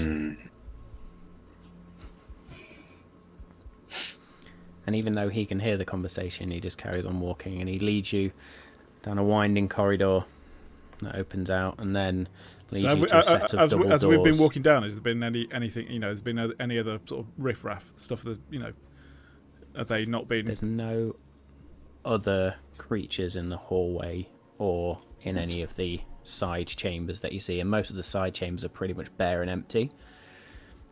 But then reaches this set of double doors and just pushes open the double doors, and as the double doors open, you see immediately at the doors this figure in black plate armor, a black long sword at its side, full black plate helmet as well, and just sort of turns, sees this blonde-haired figure, and sort of returns standing guard at the door.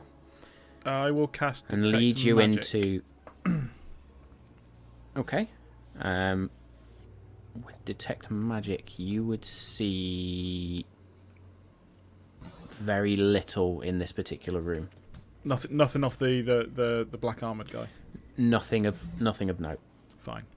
And off the guy himself, the other guy we're following, the regal guy. Nothing of note. Okay. Interesting. Any And as you enter markings this, or carry on. symbols on the armor? Any markings or symbols on the armor? Nope, just pure black plate armor. Is it dark in Okay. here, by the way? As you enter into this main chamber now, and you can see this is what was once a throne room of sorts.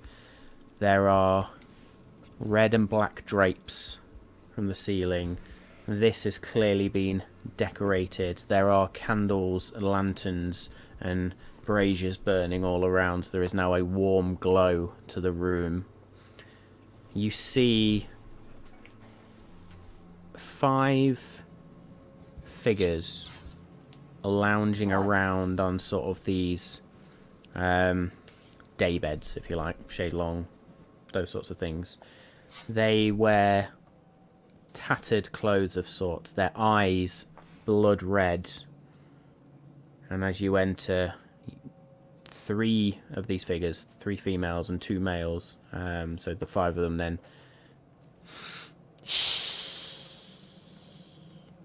and is it at this point that you see fangs Oh, beyond. fuck. Yeah. Beyond the Oh. 5 figures, you see seated on 2 thrones a young, very almost beautiful looking male with one leg sort of folded over the other, his leather boots just rested on top of his knee.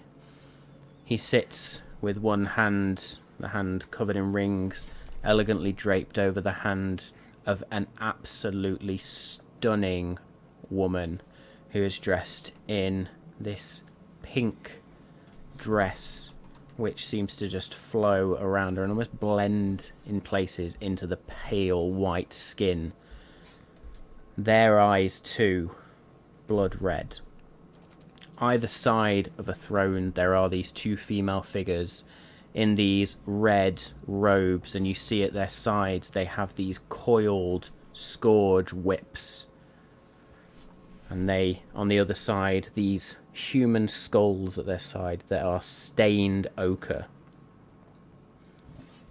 And then on 2 other seats, sort of in front of these 2 thrones, there is another figure, looks very much similar to the person who is leading you in to the throne room, and then a female figure, again long blonde hair, very pointed, angular but beautiful face, pointed ears, in this leather trouser and coat ensemble and leather boots that come up to the thigh.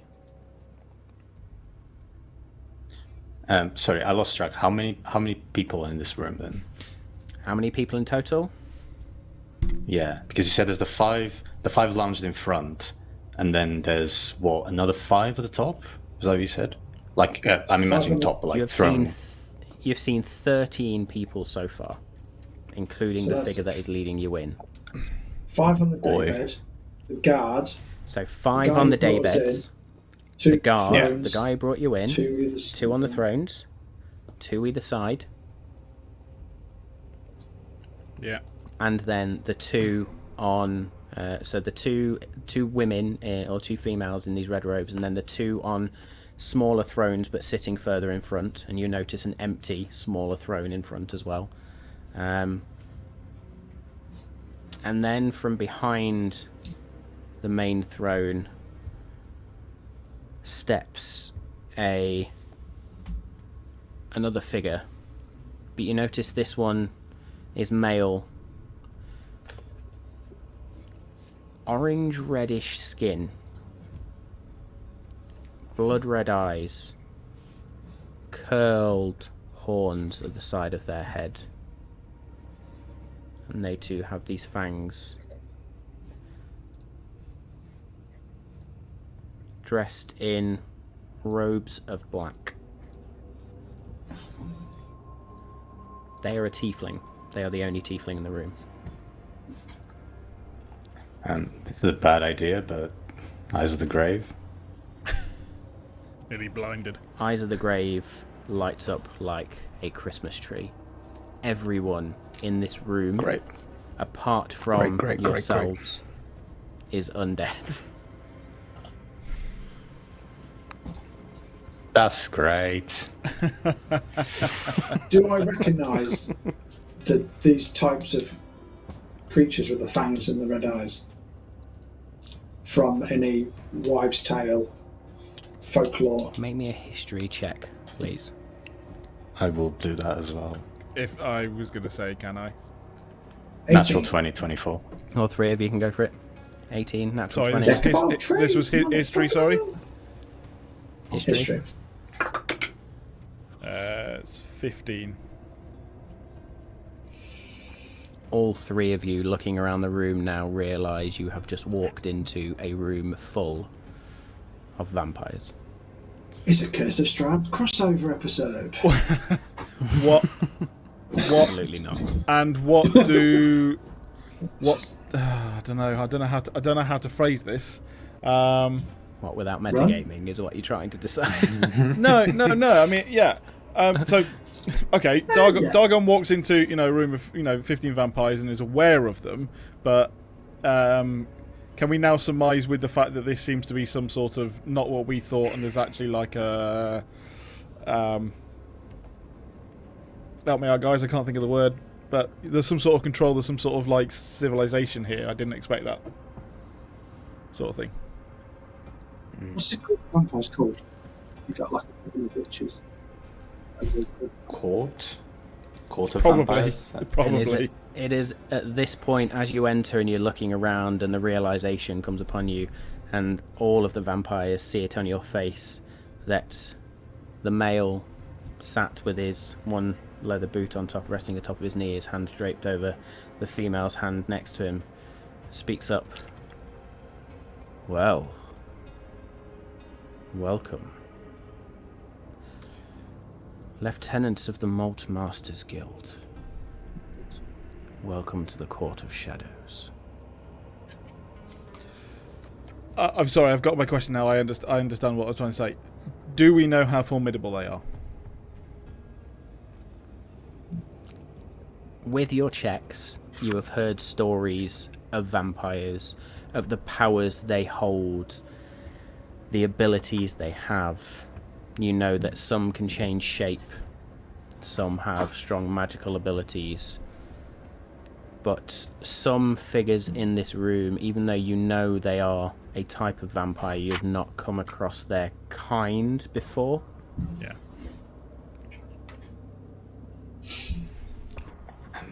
Have we heard of Court of Shadows before? I feel like we have. No. Have we not? Okay, cool. No. We just watch too much TV. Yeah, I'm just confusing it. It's just one of those things. So, yeah. Yeah. Were you thinking about when you cast Legend Lore ages ago and we were on about the chained one? Yeah, that might be it. Yeah. You seem to have us at a disadvantage. You know us and where we're from. I admit I don't seem to know your names. Ah, yes. Manners. I am Duke Orfeo Thorpe. I'm not going to try and fucking spell that. Boy. Duke Thorpe. I'll go. Orfeo is spelled Orfeo. O-R-F-E-O. O-R-F-E-O. Yeah. This is my wife, Karina. Okay. I admit I am somewhat disappointed. It is taking you much longer than we expected to arrive. Well, we got sidetracked by a dragon or two. Can we have our friend now? We seem to be having some knowledge of where he might be located. We'll be deeply appreciated if you just gave him back to us, and then we will go on our way and leave you alone for a bit. And there goes the manners. Please. At this point, the arrogant smile disappears as the guy that's led you in does titter slightly at Anders, please, as Duke Orfeo, now looking rather serious. If you thought it would be a simple case of turn up and take the Dragonborn, I am afraid you are gravely mistaken. May I propose a trade?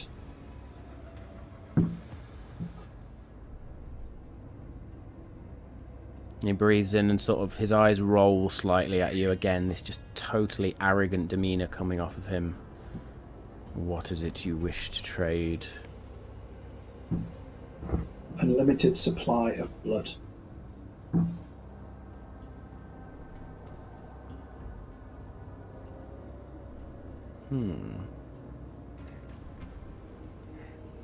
Now you have piqued my interest. How do you propose to send this unlimited supply to us? We have an airship. And what if your airship is destroyed? That is not unlimited by any means. We know magic, we know teleporters, we have our ways and means. We are Maybe a lieutenants of the deception check, guild, please. obviously. Oh god, I knew that would come in a minute. Deception. 29. Fucking Very hell. They choked on my bloody drink then, you... Jesus Christ. 29. Wow. Holy.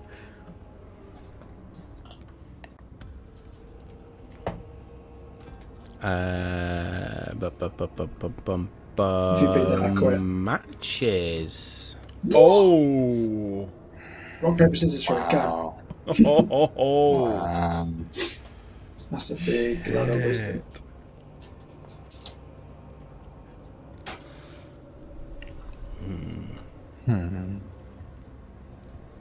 Not sure I quite trust or believe you. But if you can provide proof or guarantee, then maybe we can talk. If not, I'm sure we can come to some other arrangement. Why, Duke, if I may ask, how did it come about that Vraco ended up on this island? The Dragonborn took something from me. Pray tell. And now, as you interrupt him, his eyes flash to you. A look of anger on his face. He's not used to being interrupted at all. And there is this intake of breath once again.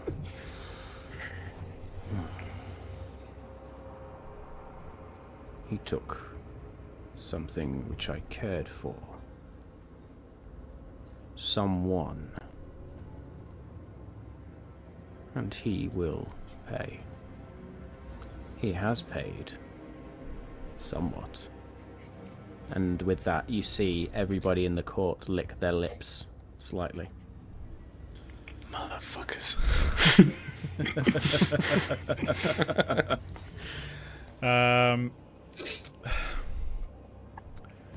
You mention a trade. I assume the fact that we have entered your hall and are still alive is you would wish something from us. Whether it is assistance, something you would prefer us do, or something you cannot get. May I ask what this might be? We wish for one thing, and one thing alone. And that is a home. We have not reached out to the mainland of Nylin. We will happily stay on this island. Anybody who ventures here is fair game. Now, for the trade, this is not our first choice of home. We were driven from our previous home. You have a choice.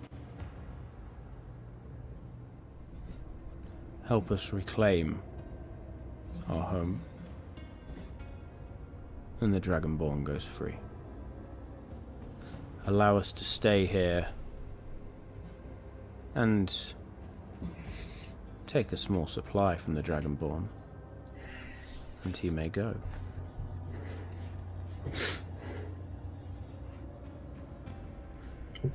Those are my terms. Where was your home originally? Oops, it. Not on this plane.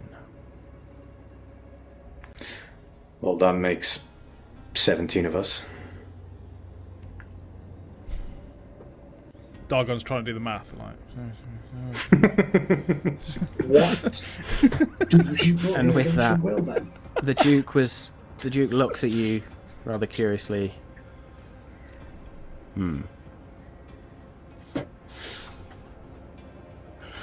Surely you've noticed the giant pit at the center of this island. How can you miss it?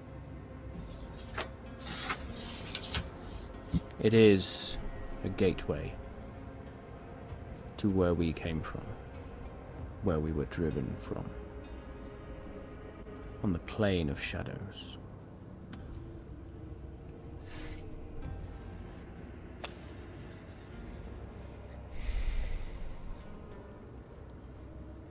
Why can't you get back? If you are willing to help, the force that drove us out remains.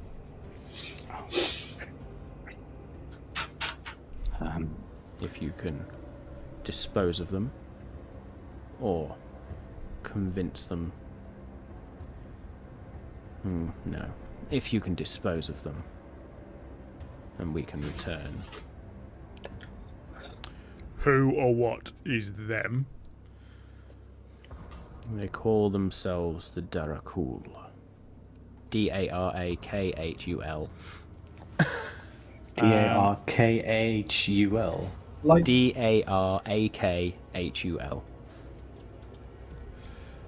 Have we ever heard of that? Make me a history check. Okay. okay.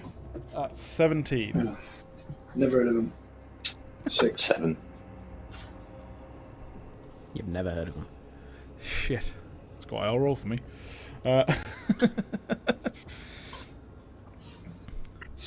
So, if we help you, you will just leave this plane. We will return to our home.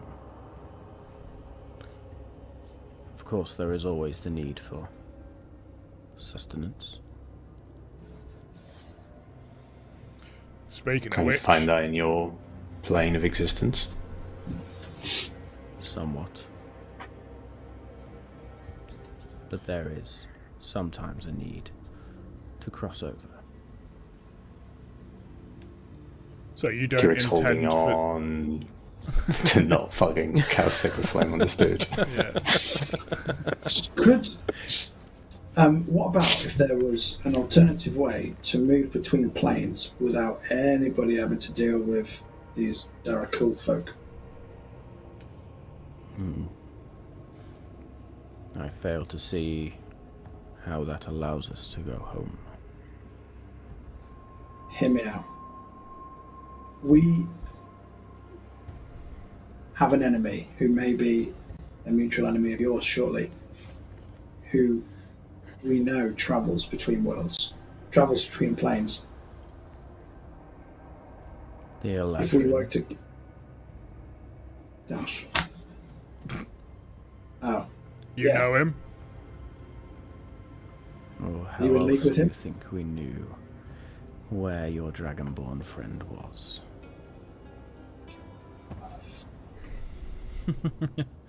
Where is he, Ario? Fucking laughing at that too much. So As you Dargon's gripping snap his sword pretty slightly fucking and hard at ask this him point. where it by the wrong name, the knight stood at the door. The longsword appears under your throat, and from behind the plate helmet, remember your manners, scum, or I will open you up.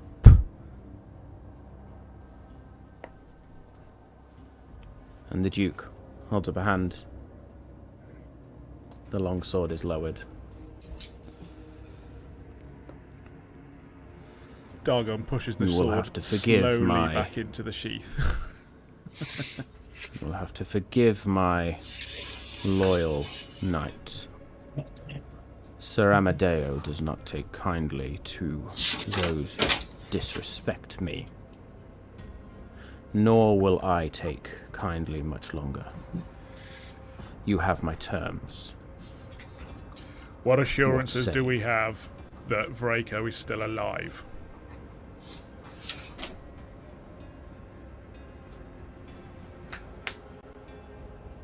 Clicks twice.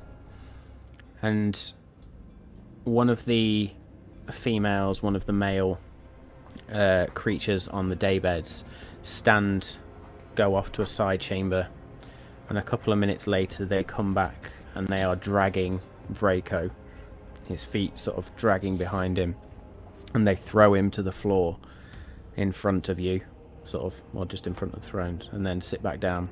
I immediately run And up next to Vraco him and kneel is- down next to him. Pale. He is alive. His armor is gone, his weapons are gone, and you can see now a ridiculous number of bite marks. As I kneel next to him, I will put my hand on him, and I will cast Healing Light. Just, it's almost automatic. And he gets 6 points of healing back. Okay.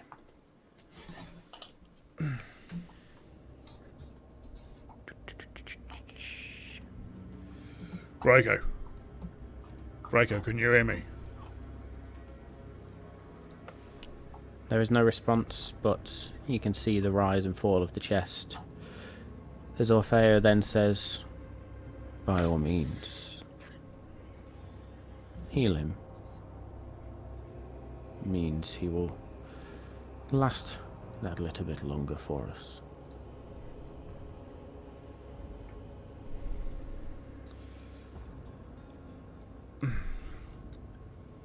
Dargon's breathing pretty heavy at the moment.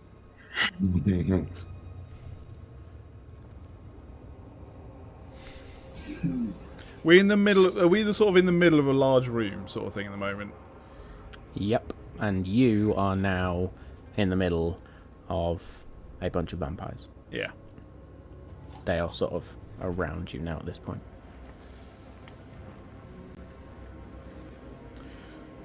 From the looks of how he is, I don't think you can assure us that after we've done our mission, he's still going to be alive. We will give you some time. During that time, you have my word that no one will touch him. Do I believe him? Make me an insight check.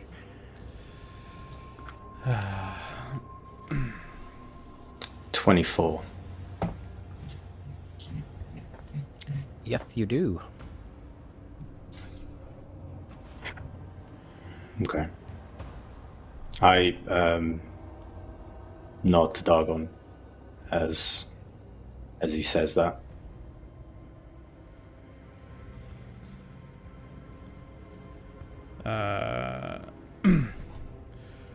Fine.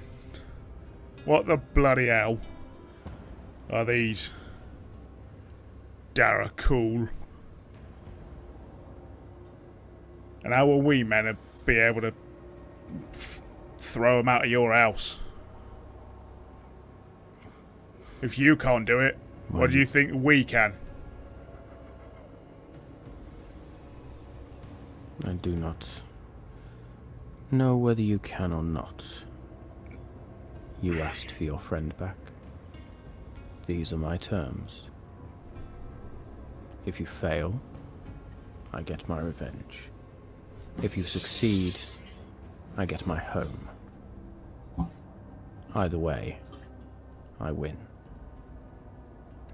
I have a stupid idea. Oh yeah, I've got some of those. Are you saying this out loud? Sorry. No, I'm thinking it in my head. I'm monologuing in my head. Okay. But obviously you guys can hear it because you're on the inside. So, I rolled pretty good on my history check on vampires, so I think I know this about them. I'm telling myself in my head, right? So I'll stand up and go, you are not welcome here. I am the rightful heir to Nylin. This is my property and you are not welcome. I forbid you. Get out. Because they're not allowed in anywhere if they're not invited in. Oh, fuck. So it worked on Buffy the Vampire Slayer. That's what basing this on. What could go wrong? Fuck's sake.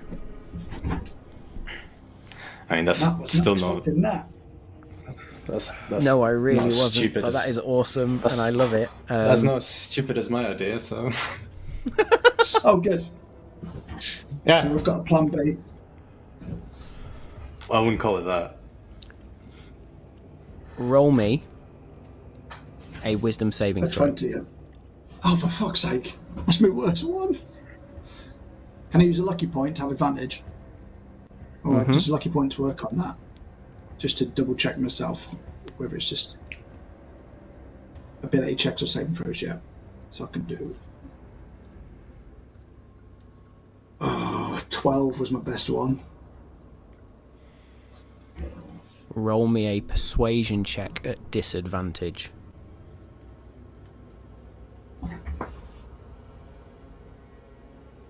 Oh, 7. As you say that and the words, I am the rightful heir to Nylin, leave your mouth, there is a high-pitched ring somewhere in the distance that you hear. Almost sounds like the sound of metal falling and clanging on the floor. Just sort of that high piercing ring. And the image of Garth flashes in your mind momentarily, but then is gone from you. And as you say this, you see all the vampires in the room momentarily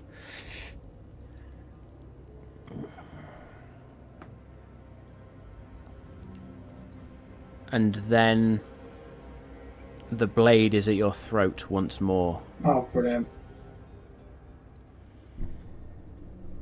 Orfeo this time has his hand up. I say, Ander, enough. You're playing with Vraco's life.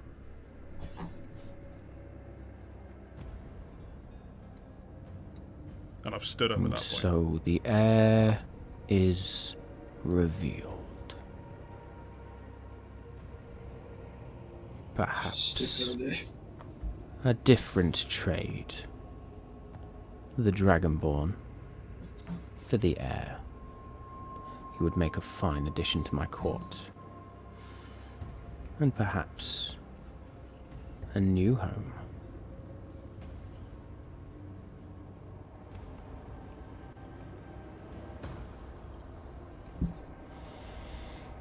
Oh, fuck. Or we could spill your blood here now and be done with it. Your games are beginning to irritate me.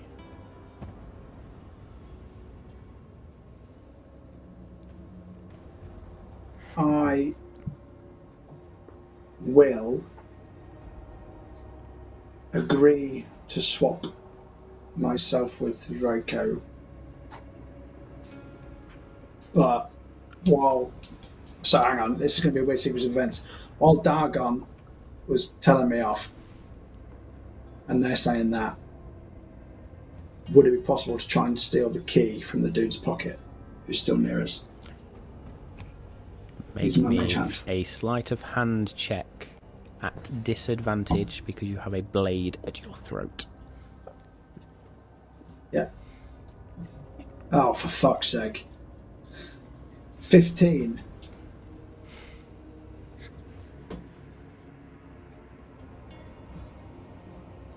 So if I can steal the key, I'll trade.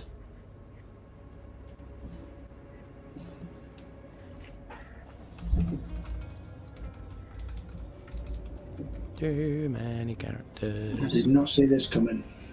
Neither did I. Neither did I. Totally fucking left field me today. Yeah. I'm honestly working out how the fucking hell you respond to this. You steal the key. Holy... Fine, so be it.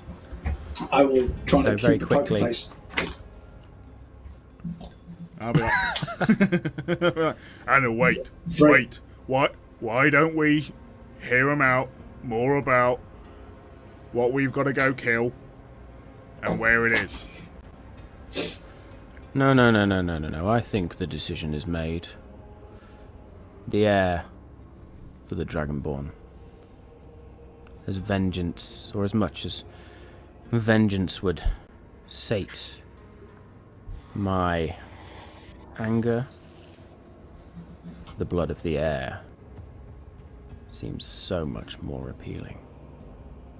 And I am sure once we have finished with you, your Eladrin friend will be very pleased with us.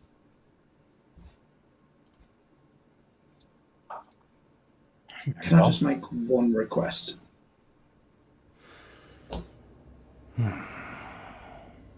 Go on. You tell me where the Eladrin is. If we knew that, then we would probably seek his help. Can you only he suck blood from my feet? to us. This is the moneymaker. No, we won't just take blood. I think for you, I may even give it. Oh, fuck. Seems that we are all in accordance. Sounds kind of hot though. And with that, Orfeo and the blade is once again withdrawn. This time, the smallest cut. Then you see the 5 creatures on the daybeds sit up, hunger in their eyes.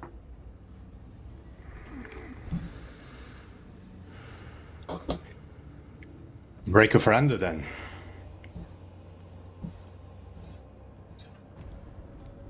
This is the best plan I've ever had.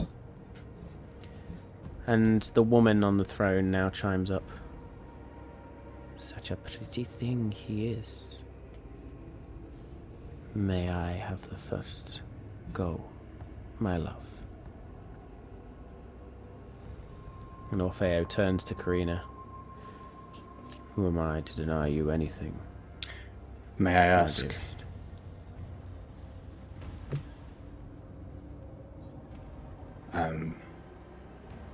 This is going to be quite a difficult, hard thing for us to watch. If you'll allow us to leave and take our friend with us before you decide to bite at Ander.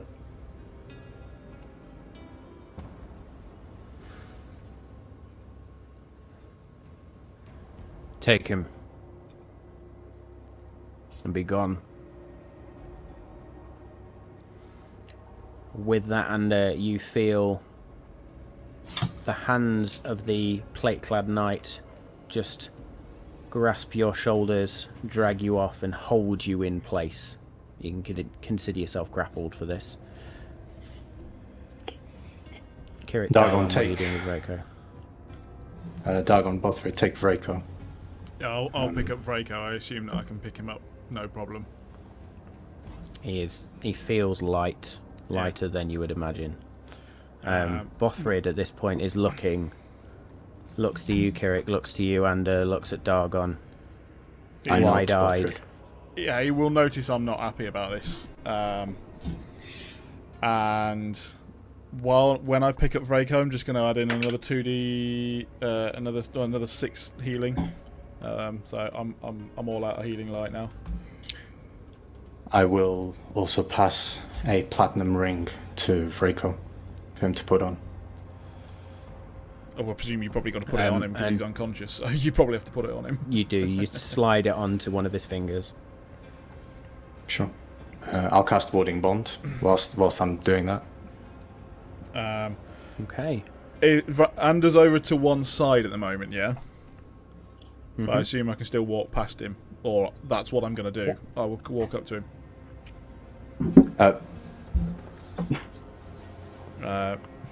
Sorry, Kiri, were you going to say something as I'm walking up? No, go ahead. I'm casting Warding Bond, so. And you've had some stupid ideas, but this one really does take the cake. Yeah, I kind of backed myself into a corner there, didn't I? Yeah, honestly, mate, I don't know what we can do.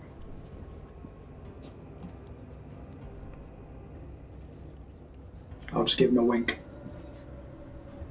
And I'll wink back.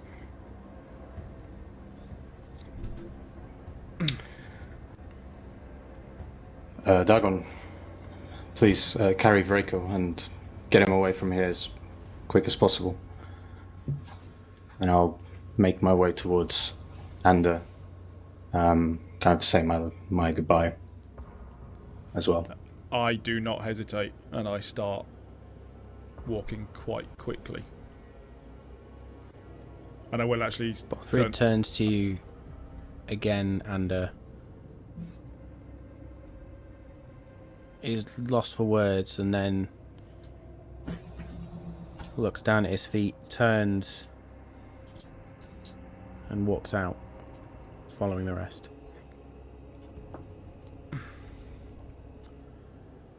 It is at this point the figure that brought you in follows you out, overtakes you, reaches the door, opens it, and there's just a smug smirk on his face as you exit. Can I... As I see... Can I cast Detect Thoughts on him? On who? The smug bastard who's leading us out. Smug is leather a- daddy. Yeah. What saving throw? Wisdom 13, so he's probably going to succeed it. With 13. Let's Although have a look. you might say that I can't if I'm holding Vraco, because it does include, I think some hand gestures. Somatic. Somatic. So maybe I can't. I could say you've got one arm under. Bothrid joins you the other side. You've got Okay. one hand to do the somatic components. Alright. So I'll say you grip the copper piece with your thumb like that, yeah. and the rest of the movements. So a wisdom 13 saving throw.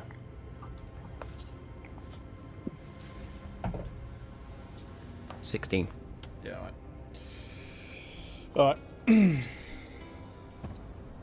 That's that buggered.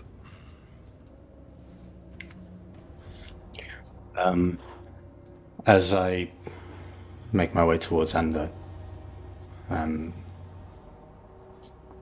other guy's gone out of the room. Yep. I will look at Ander and I'll say, "You're a good friend. You're doing a very brave thing." I'll hug him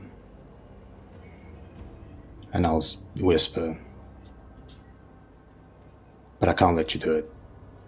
And I'll dimension door both of us 500 feet outside the room. Yes! Holy shit! Yes! Oh, I didn't And expect as you that to do happen. that, Keeper the mountebank just... and you hear this, "No! Stop them!" As Ander and Kirik appear at the battered entrance to the castle. Now in Dargon. front of us. Bothrid, you see that in front of us. You've still got Smug Bastard to your right, who notices this, Yeah. goes to pull the rapier. I Thunderwave just straight in front of me. Because he's walking in front of me. Yeah, so I'm going to say you cast it in front of you. Cast it for me, please. So that Constitution is a 13.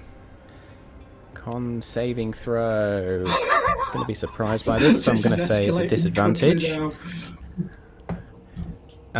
Fails. Yes. So not This only takes the damage, Not only This gets was my takes damage. stupid idea. gets thrown. Yeah. So sorry, that is. Oh fuck! Why can't I do math?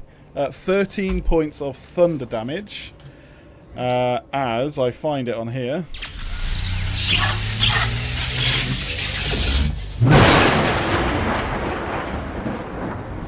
Seeing and he, Dargon do that, yeah, go on, 10 finish the damage. Yeah, he gets shoved 10 feet away. Fucking everyone hears it. And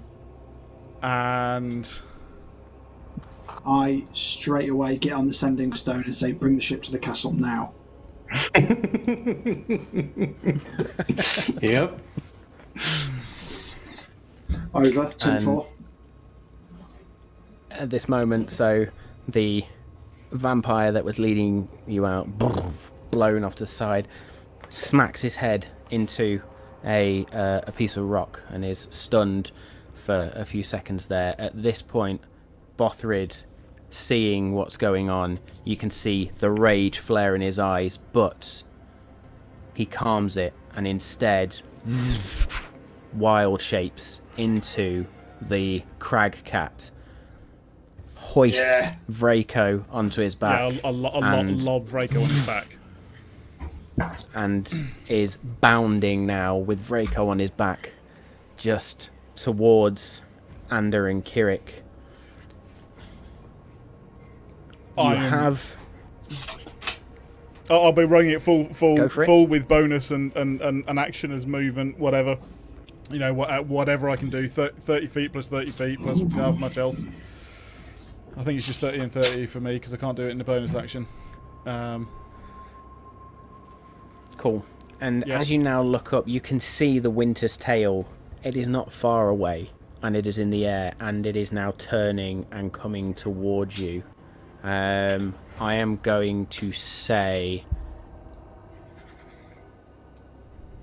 everybody make... Fuck. Before you say that, Matt, can I say that as soon as Dimension Door occurs, oh man, that's a high level spell slot. I'm going to grab onto my holy symbol, knowing, kind of having an idea of what vampires can do. I will hold onto my holy symbol, and there's this shimmering light just shooting out 30 foot radius. I'm going to cast Aura of Purity. Fucking hell. I don't know what that does, but it sounds good. I think I fucking do. any aura moves with me, centered on me. Every non-hostile creature in the aura, including myself, can't become diseased, have resistance to poison damage, and has advantage on saving throws for being blinded, charmed, deafened, frightened, paralyzed, poisoned, and stunned. Fucking Nora. Okay. It's the fucking charm that I don't want. Yeah. Yes. To clarify, how far away is Bothrid myself from Kirik and Ander? Bothrid. So Kirik and Ander are a good 300, 400 feet in front of you. Yeah. Bothrid at this point has probably made up half of that distance already. Yeah. So I've got about... You have Vampire 10 feet in front of you, but you are beelining past him. So I've got about I'm five going to say rounds everybody... to make it up there, haven't I? Yeah, so everybody make me... I'm assuming, Kirik, you're standing still. Yeah. I would be, because I've just vamped and just cast Aura. Yeah, so you just you stand there, let go of Ander. This aura expanding out from you.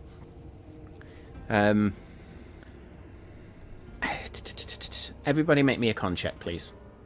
Apart from Kirik. Constitution check. And add 3 to it, please. I just said that. Fucking Nora. 10. 10 with the 3 added on. 13. So I think we need some... So, Ander got... 10. Oh, sorry, ignore that. What's your Constitution modifier? +2. Ander? Bum, bum, bum. +2. That's cool. Dargon? My Constitution modifier is +4. Me. Kirik? Constitution modifier, it's 3. 3. I'm still like jaw drop from the Dimension Door. I did not see that coming. I was trying to look for anything. So as you've now said, you can see now that the Winter's Tail is starting to come above the trees, and Dargon, you need to run. So you have Oh, how many dashes have you got? You've got 7 dashes. Yeah. Before you will suffer exhaustion, a point of exhaustion. Okay. And I believe from the calculations we were saying, 6 gets me to 7. Kirik. 7 consecutive ones, 3 presumably. plus your constitution for free. Each additional is then a con save, or you will suffer exhaustion. Interesting. Did not know Cool. that. That's cool. Okay. Yeah. This is how we're going to do the chase. I thought it was half. That's me. Fucking not be off. I'm always confused because I can just dash more than everyone else anyway, so I always get confused about what people can do. Yeah, so this is now a chase, not just dashing. So I'm using a tool for this, don't worry. So everybody roll me initiative now. Okay. Oh, it's gonna go great. Oh, man. Damn, this is... 3. 3? So, oh, yeah, I didn't I've do rolled any better. 2. 9. Just so I keep track of myself, I'm concentrating on a spell, concentrating on Aura of Purity, and I have warding bonds on Reiko. So, oh god, all the things. His AC goes up. So, God. and what was your initiative roll? I rolled 9. 9. Dargon? 19. And Bothrid? 19. Bothrid, I am excluding from this because he is a giant cat that can just fuck off. His movement speed is ridiculous. It's going to totally trump whatever these vampires can do. I'll just put that up. Great. I don't know where Bothrid goes. It's probably gonna break my warding bond anyway. I'll probably do that. If he's past 60 feet of me, it just drops. So, yeah, whatever. Okay. It's all good. I'll tell you what, let's do this the right way then. Let's go, where is it? Cragcat actually only has 40 feet of movement, so we will include Bothrid. Rolls a fucking 1 for a 4. Why? Terrible initiative rolls. Why the hell? Why did I werebear earlier? Why? Could have fucking bugged I it don't off. have a vampire. Sorry. Even if you get bit by a vampire anyway, you've still got like canthropy in your veins, so I think you'd be alright. Unless it kills you because your body just goes and eats itself.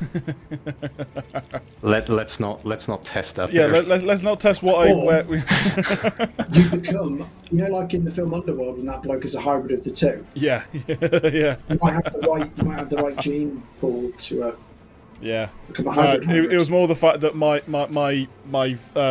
speed is more, so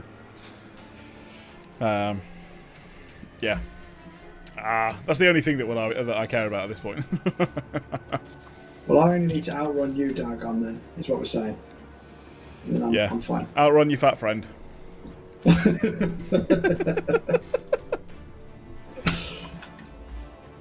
Your speed is Okay. Mine's 30, right, Dargon? Yeah. 30. It would have been 40 as a hybrid werebear or a bear. Yeah. So I'm going to say for this, the vampire that you blasted with Thunderwave is out cold. Cool. As you now make your first dash, because you're up first. Yeah. And get 60 feet 60 away. feet. Yeah. 60 feet away. 2 of the vampire creatures that were on the daybeds, a male and a female, come bursting out now, and you can see they've just got pure hunger looks on the face. It's almost like they've unleashed the hounds, sort of thing. And funnily enough, saying that, there are then these bloodhounds that emerge from behind them. 5 bloodhounds. And they all begin pelting after you. So they are going to, obviously, 6 seconds, they are catching up to you at this point, Dargon. Yeah. Ander, what are you doing? So I'm with Kirik, aren't I? And then and everyone hasn't reached You're a us good yet. fucking 300 feet away. That's so far away. 300 feet. I will. Can I, like, shoot an arrow at one of the vampires or the bloodhounds? Try and slam down. You can indeed. So with your oath bow, that will be at disadvantage because it's beyond If I 150. use steady aim, it'll cancel the disadvantage. It will indeed. That just means I but you will can't not move be able until to my next move. turn. Yeah, I'm far enough away, I think, at the minute. You can double dash anyway, so. Double dash! Not yet, though. Yeah. Right. So Yeah, not yet. We still need to get Dargon. I will aim for one of the legs of the vampires. Like thigh. Okay, and you're trying to impede them, yeah? Yep. Okay. Roll to hit, please. Oh, no. Change my mind. It's a wooden arrow. Does it count as a stake if I hit him in the heart? Let's find out. I'll aim where the heart should be. With a 21 to hit. 21 will hit. Roll damage. And that is 10 piercing damage, and because I use steady aim, I get my... Oh, no, I don't get my sneak attack because I was at disadvantage, and advantage cancelled it to just normal. So, yeah, okay, so it's just 10 piercing damage. I have to check myself Okay. then.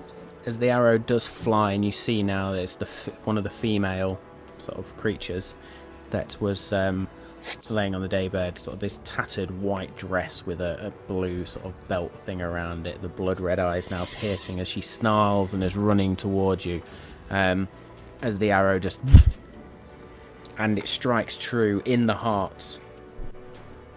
And she just looks down, snaps it off. That rule, they need to be in their resting place. But, good thinking. Yeah. Well, I like my where your other head's thing at. didn't work, so why would my other things I know about vampires work? It's all good. So, then the next one is going to dash up and catch up with Dargon, but because she used the dash, obviously you can't use any attacks or anything like that. Bothrid is another 80 feet, so that will be 160 feet now, so he's just over halfway between the door and Tuander and Kirik at this point. Kirik, I'm assuming you're not moving? How far away is Dargon? Dargon is... What's your movement speed, Dargon? 60 feet. 30 feet. So 30 feet and dash of 60 feet. Yeah. 240 feet away. Fuck me. 4 rounds. That's a lot of rounds. I'm going to. Oh, yeah, okay. I'm going to look at Ander, and I'll say, "Keep shooting," and I'm going to move 30 feet back towards Dargon, or towards Bothra at this point. Yep. Is there anything useful I can do with my action? No, is the answer. So, I'm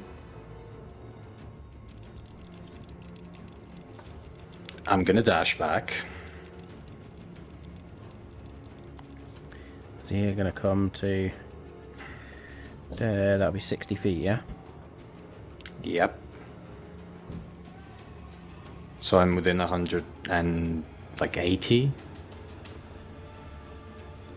So you're 240 feet away from the door. Dargon is now 60 feet. Yeah, sorry, low maths, no maths. 40 and 80. We're going to say Bothrid's about 80 feet. And then V1 and V2 are pretty much there.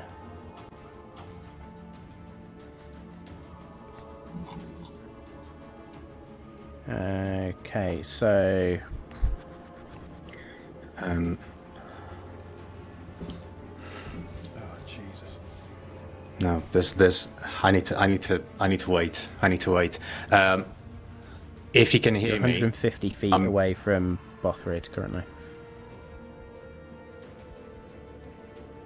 And Dargon's 60 feet behind that. No. Sorry, I did that wrong. Bothrid's 160 feet, wasn't it? Too much maths. Yeah. So you are 80 feet away from Bothrid. Okay.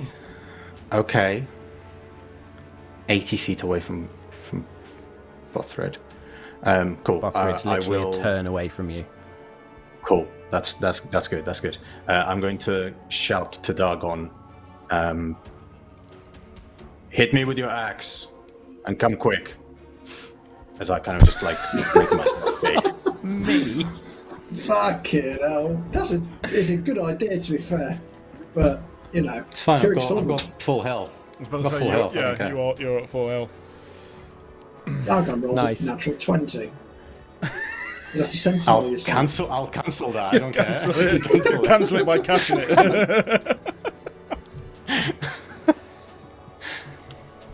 Bothrid. Literally piñata at this point. It'd be really funny if you were close enough and you just like throw your. Okay, you have the same idea. I'm right.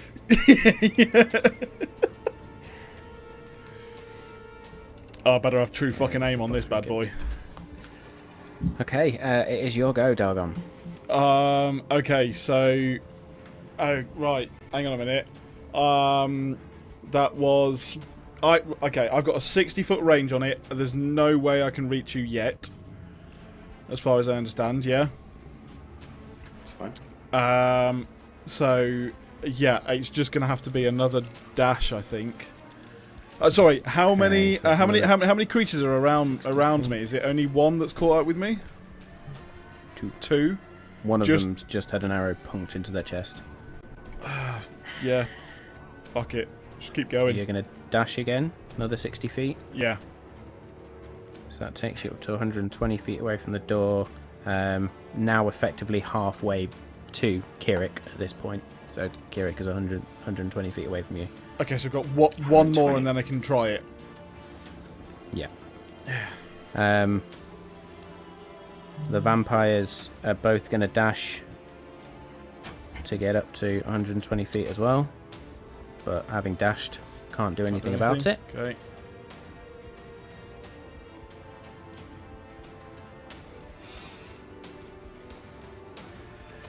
Ander.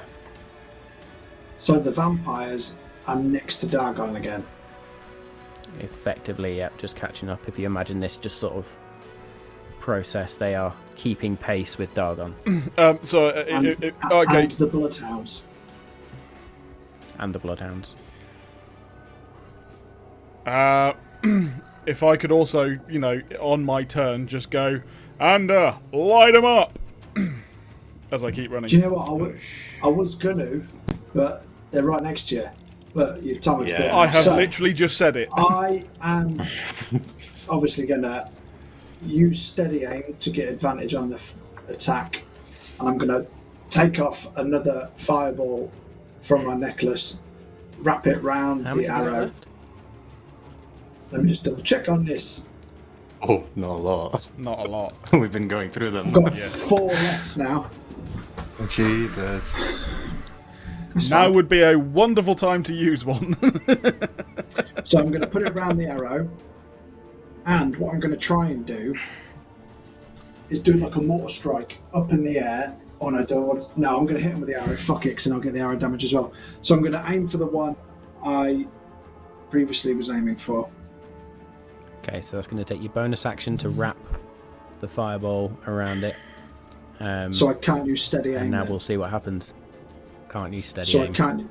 So I'm at. It's 150 foot range. Yeah. Are they within range? Just outside. Probably. Yeah. They're 30 feet outside of range. Well, move. Yeah, I'll move forward 30 feet then. You kind of aim and like, nah, 30 feet, aim again. Yeah. Just like This time, size you're it up, and you just...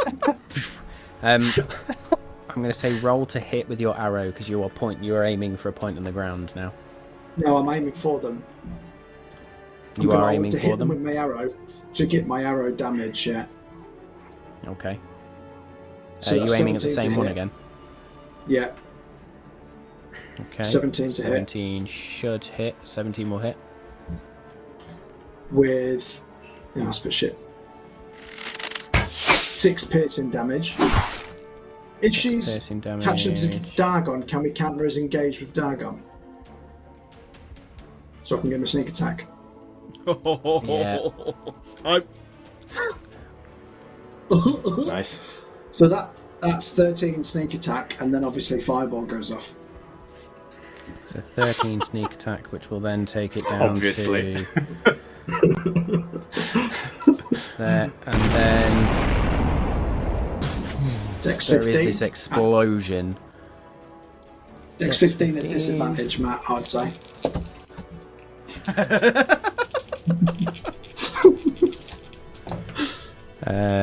They both vampires fail, and Oh, I've got to roll. Sorry. so do the bloodhounds. Sorry. What am I doing?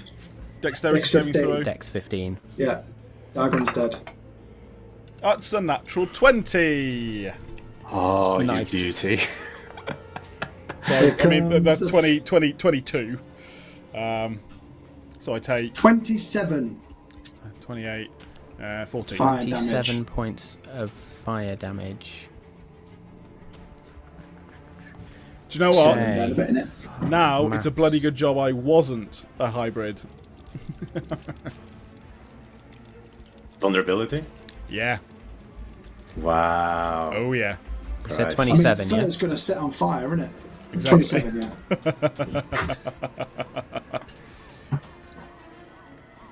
That's got to fuck them up, innit? I'm definitely going to be going. Oh, I regret that.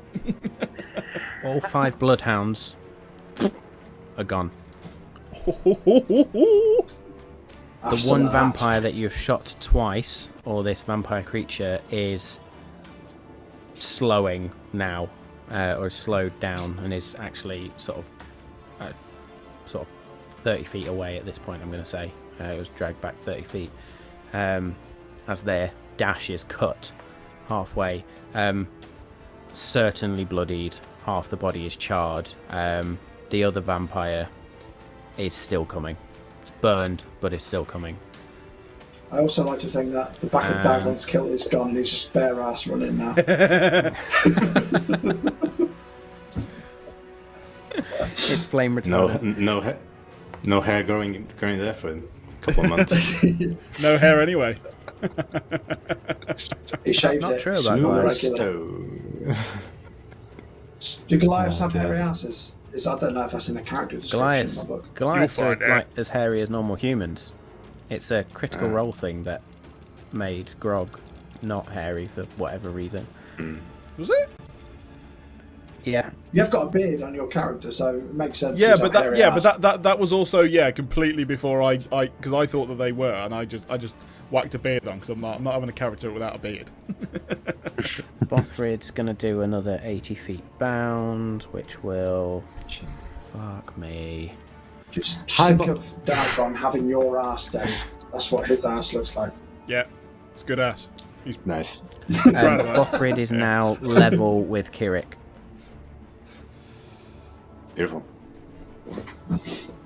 And I'm also going to say now the Winter's Tale is almost at the position of being at the edge of the the walls. So pretty much 30 feet behind Ander. As we are then over to Kirik. Bothrid's up to you now. It's just Dargon that's behind. Cool. Yeah, I'll shout to Bothrid, keep going, and I'll move 30 feet down. You're moving another 30 feet forward.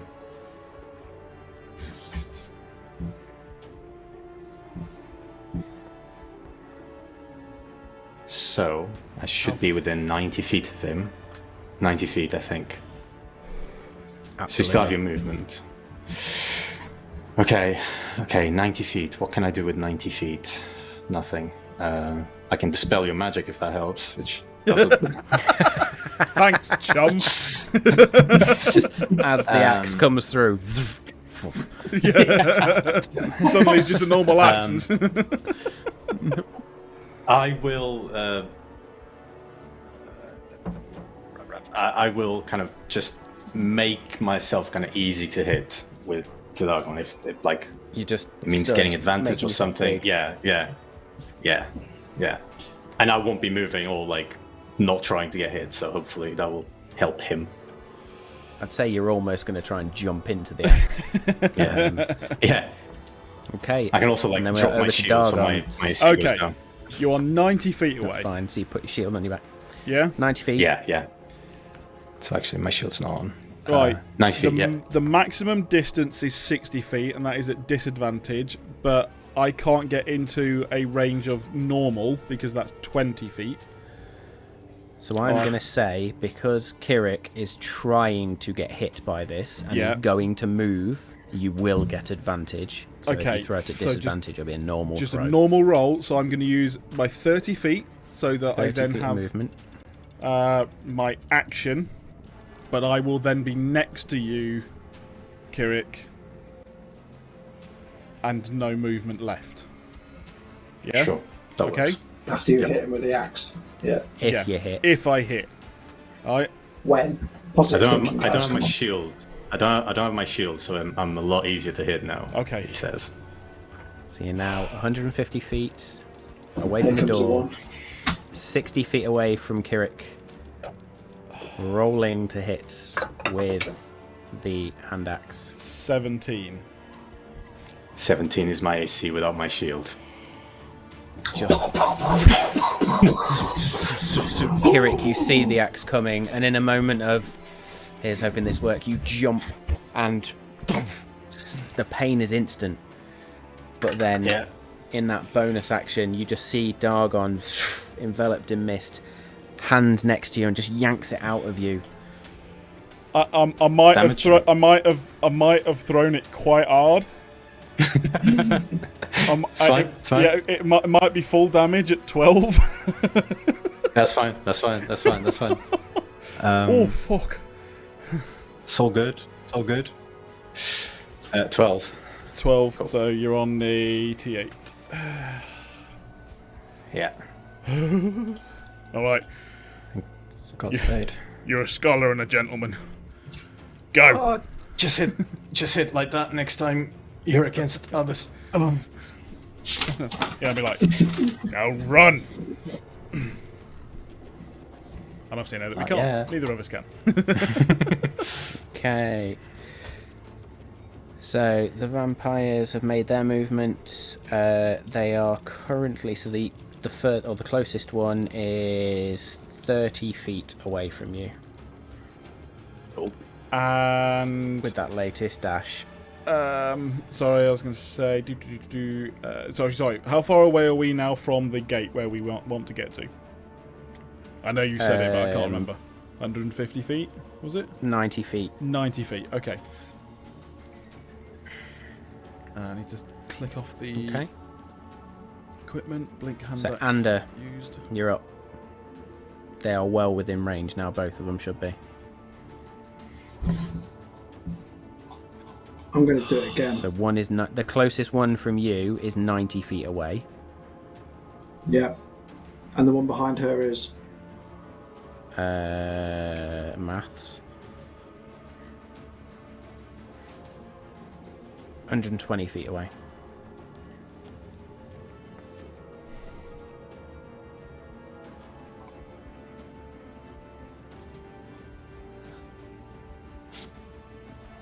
No, they'll make that wisdom save. I'll do the same thing again. I will So you aiming tie for the one another that's already injured, or are you aiming for the one that's closest? one that's closest. And you're fireballing again, or Yep. just arrow? You're fireballing again. Fireball on an arrow. Yep. So bonus action, wrap the fireball chain, sort of break the chain a little bit, wrap the fireball around the arrow, pull back, roll to hit, please. 29 to hit. 29 will hit. What's the radius on that? 20-foot radius, yeah? 20 foot, yeah. So it's only it's going to catch that first vampire. 5 piercing damage. Does it get sneak attack? She's not really next It's to not Dagon anymore. engaged. No, It's not well, engaged, understood. and it wasn't at advantage, so no. So Just then a the Dex fireball 13 then. again. Dex 13, that is probably going to be a failure because that was an 8 on the die, which means it's an 11. Just going to take all of it. Oh, that was too many ones. That was too many ones. Right. How do you get a cocked dice on an artificial? There we go. It's figured itself out. 23 fire damage. 23 Like the dice had fire landed on damage. top of each other and it was just going on my character sheet. Brilliant. Because it was making the roll noise in my ears, so it was just going like a woodpecker in the head. So with that burst of fire, you can now see that pretty much the majority of the clothes of this vampire thing are burned off, and this is the male. Skin, flesh seared. I just need to double check something. So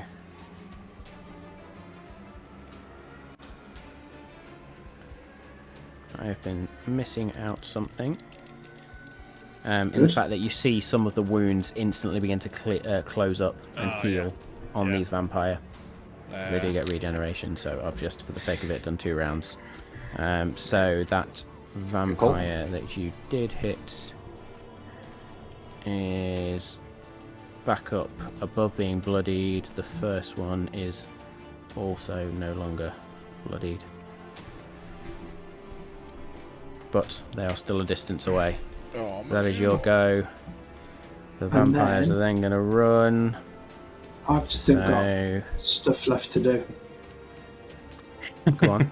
So I Sure. I'm not done. I've used my bonus action, but I can still move, so I'm going to dash backwards away from them. You're going to use your Oh, I can. cunning action. Just 30 feet then. Just normal Because I've movement. used. Okay, Yeah, so you move just 30 back to feet. I the just realised I've already used my bonus. Yeah. 300 feet. Still Away further from the away, door. isn't it, I think? And it's this point now you see the Winter's Tail over the top of you, and the ropes descend, and you can see Gore's face pop over the side. Quick, friends!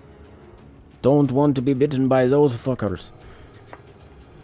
Definitely not. Your words to God's ears. Bothrid is gonna run the rest of the move up, which is gonna take that's 60 feet of movement, so it's gonna have to be his dash. So Bothrid's now at 300 feet.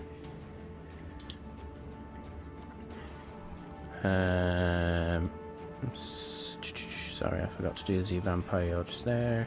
So that one's gonna go with a dash.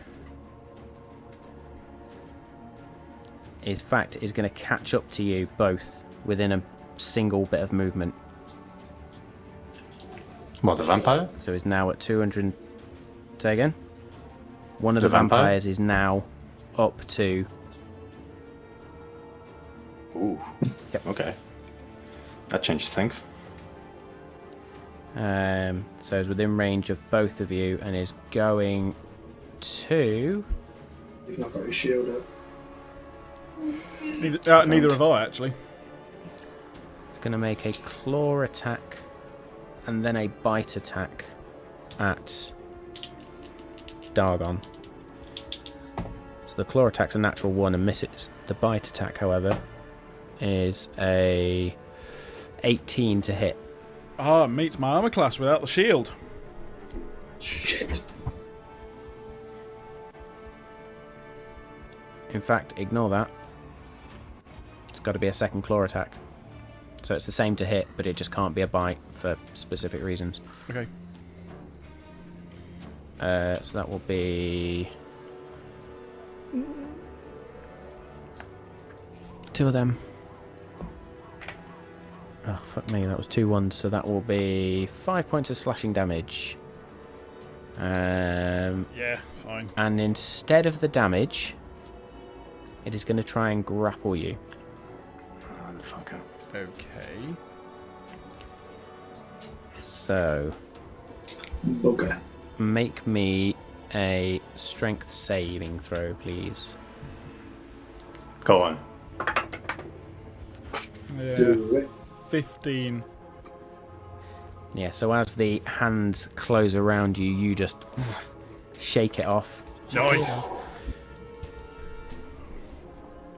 And that's its go. The other one is going to be at... If it does a dash, that's going to take it to... That will take it up to 210 as well. But... without an action. And then we are over to... Bothrid's done here. We're on to Kirik now. What's best? What's best? What's best? Run. Dagon, what weapon do you have out? Hand axe. Where's your warhammer? The blink hand axe. Warhammer's on my back. Hanging by his side. Cool. Okay. I'm going to... Ooh, hang on. What do I need? Do I need stuff? I don't need stuff. I'm going to pat the warhammer that Dagon has at his back, and my eyes are going to go kind of completely black, and then they turn white as you just see that energy just pulse through the veins of Kirik, and suddenly the warhammer just goes like shedding bright white light as I'm going to cast Holy Weapon on it. Yeah, right. Fuck you guys. So it sheds bright light for 30 feet, for 30 foot radius. Jesus Christ, 30 foot radius and dim light for an additional 30 feet. It's a magic weapon, and it does an extra 2d8 radiant damage. Well, that's got rid of my cataract, that's for sure. Hang on And as a bonus action, And as you do so, there is a hiss from both of these vampire creatures. Yep. Let's go with those two. Like that. And back up to the top. Wait, that was my bonus action. That was your bonus action. Sorry, shit. It's just Sorry. getting started, guys. Okay, no. Important point of order, that does drop my aura of purity though. Yes, Okay. it does. This concentration. Yes. But I took the blunt, and I'm going to dash. I'm gonna dash. So there'll be 2 attacks of opportunity there coming at you. Sorry, I'll pick up my shield as my free action as well. So that Both of those are going to miss because I rolled 2 6s. So you then dash, blinded by the light. and with your dash is going to get you to that 300 foot radius or 300 foot distance that you need to get to the Winter's Tale. Dargon, faced with 2 vampire creatures. Oh, bollocks. I got my hand axe out. So it's going to use my bonus action to... Sorry, I tell a lie, Kirik. You're not quite at the Winter's Tale. I was looking at the wrong note then. Sorry. You're 40 feet away. Okay. Fuck. It's going to be the weirdest thing to try, but I want to try it. So, right, bonus action, I will swap to the Warhammer. Nice. Mm-hmm. As I do, I let out a guttural roar as the radiant energy coming off the hammer, and I will cast Cause Fear at first level. Nice. Because I can't do it any higher. That's a Wisdom 13 save. It's anything up to 60 feet away. That you choose? Okay. Or... Ah, no, you're right. Sorry, it is only one creature, isn't it? Fuck. okay. Read that spell. Yeah. Yeah. No, read it. Read the second sentence. Oh, undead is immune. Fuck. Yep, I forgot they're undead. So I won't be able to do that at all. I will hit one attack per. Okay, go for it. Roll to hit, Per please. vampire. First one is a, what are we looking at, 19 to hit. Yep. So that is... I haven't got my shield out, so that's two-handed. You said you did have your shield out. No. I You said, said you took your shield No. out for when the vampires I attacked. said that. no. Kirik said that. I've lowered my AC to 18 because I do not have it out. I came out with Vraco, holding Vraco. I've run ever since, and I've only used my hand back, so I'll take definitely it. don't have that. Okay, two-handed. So that is 9 points of bludgeoning damage and 8 points of radiant damage. Did you say? 8 points of 2d8. radiant damage. The weapon, the weapon also becomes magical if it isn't yet. Yeah, it is now. Well, it is anyway. Sorry. Okay, cool. So that was- you Oh, yeah, turn 'cause once and One. straight into the gut of the closest vampire, and then swing around and Go for the other one. smack the second one. Oh fuck! I don't think that's gonna hit. 12 to hit. This time you miss. This vampire ducks underneath it, snarls at you. And Okay. I will run back 30 feet. Okay, I believe they've already used their reactions, so that's fine. So you're going to go to 240. I've got so many scribbles on this page now. Yeah. I can imagine. Cool. So then instantly vampires are going to get 10 points back. I'll take them up to that. And that one up to that. I will say that the closest vampire, or the first one you hit, is still looking bloody despite the fact they've healed up or regenerated.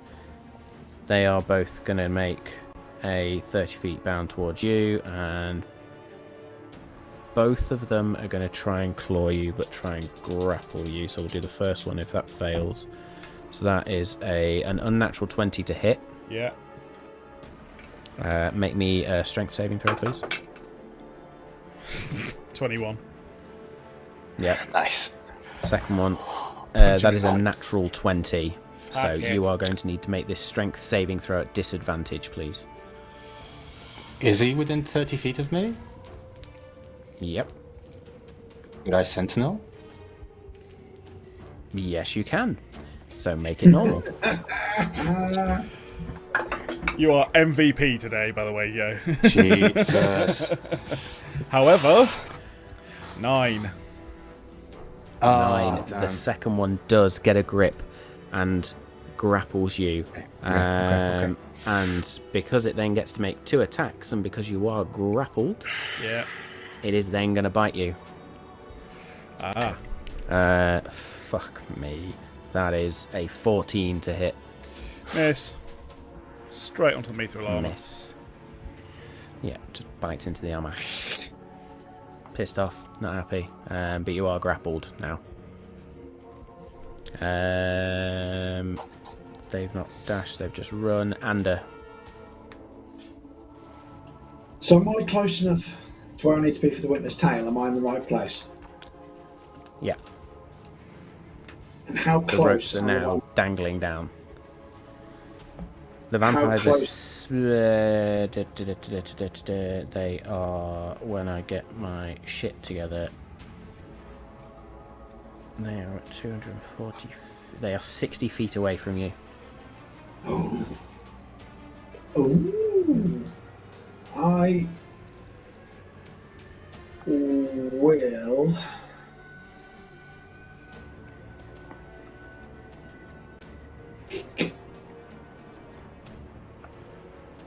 cast Dissonant Whisper on the one that is closest. Are they both at the same distance, yeah?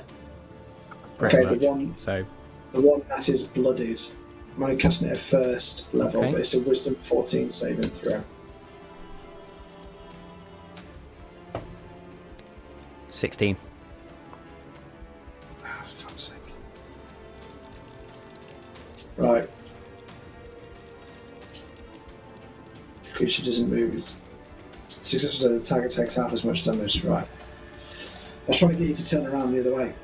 Never mind. So you take 3 points of psychic damage after all of that. Oh, shite. Okay. So I'm where I need to be. What bonus actions can I use? I will. Do you want to just make a saving throw? I will give my bardic inspiration to Kirik, which he can use on any attack, saving throw, ability check, or if he wants to use it on a spell's healing or damage, he can as well. Absolutely. Thank you, Tasha. 1d6. Cheers. Cheers! Cheers.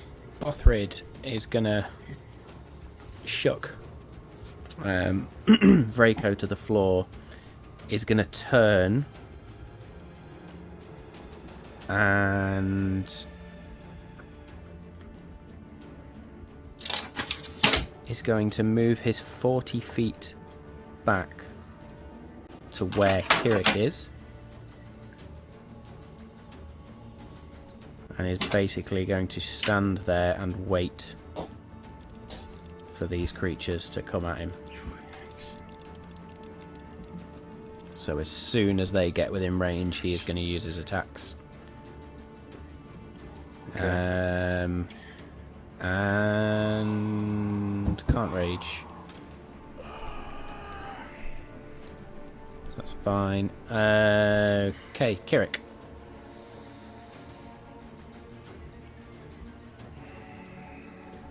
How far away am I from the vampires? 20 feet. 20 feet. Okay. As an action, now that I have my shield, I see that Dagon is being grappled. I will bash the shield on the floor as this wave of energy pulses through. I'll cast Turn Undead. Nice. This is what clerics are made for. It is indeed. Wisdom saving throw, please. Both. That will be an unnatural 20 and a 22. Jesus, yeah, fair enough. I rolled really high on the dice there, around 19 and a 17. That's good. That's good. Is it too early? Is it too early to do that? Nah, fuck it. That's the question. Do I see, like, I know there are 2 with us, but do I see any others coming out? At the minute, no. That's weird. Best hurry up there. Yeah. No, I won't do that. Okay, as my bonus action, I will kind of remember the training I had with Dargon, and I will let kind of the anger that I have towards these undead kind of take me over, and I'm going to use my second wind ability. So I'll roll a d10 plus my fighter level, which is 1. Roll a 10. I gain 11 points. Nice. Yeah. 11 heal, and I don't really want to move because Dargon might still need some help, so I will stay put now that I have Bothrid with me. Yeah, that's my turn. Okay. So then we are up to Dargon. So in a grapple, my speed is 0, but I assume that. Well, I don't know. Can I still like turn around so that they're sort of now in front of me? Because if I was like trying to get away from them or something. Well, if you're trying to get away, then you need to make a. Oh, no, what I mean is if I turn around and cast Thunder Wave, can I do that, or am I pointing in the wrong direction? You can cast it behind you. Oh fuck it, I'm doing that. Oof, It's literally just. Will you fuck off? And I'll just cast Thunder Wave. Nice. So that's a and I will Constitution say this saving could throw? potentially catch both vampires because they are next to you. So con saving throws. Roll low. This could be interesting. That is an 8 for Fail. the one that is grappling you, and an 18 for the one that is not. Okay, so the one that is grappling me is thrown back 10 feet.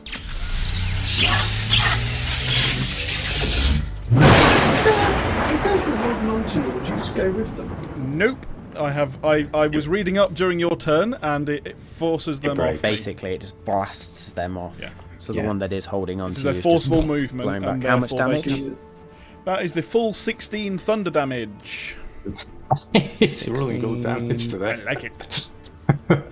So Is it obviously- half if they save, yeah? Yes, it is. Half, and they don't get pushed back. So the guy who wasn't grappling So me is 16 damage, yeah? 16 damage, yeah.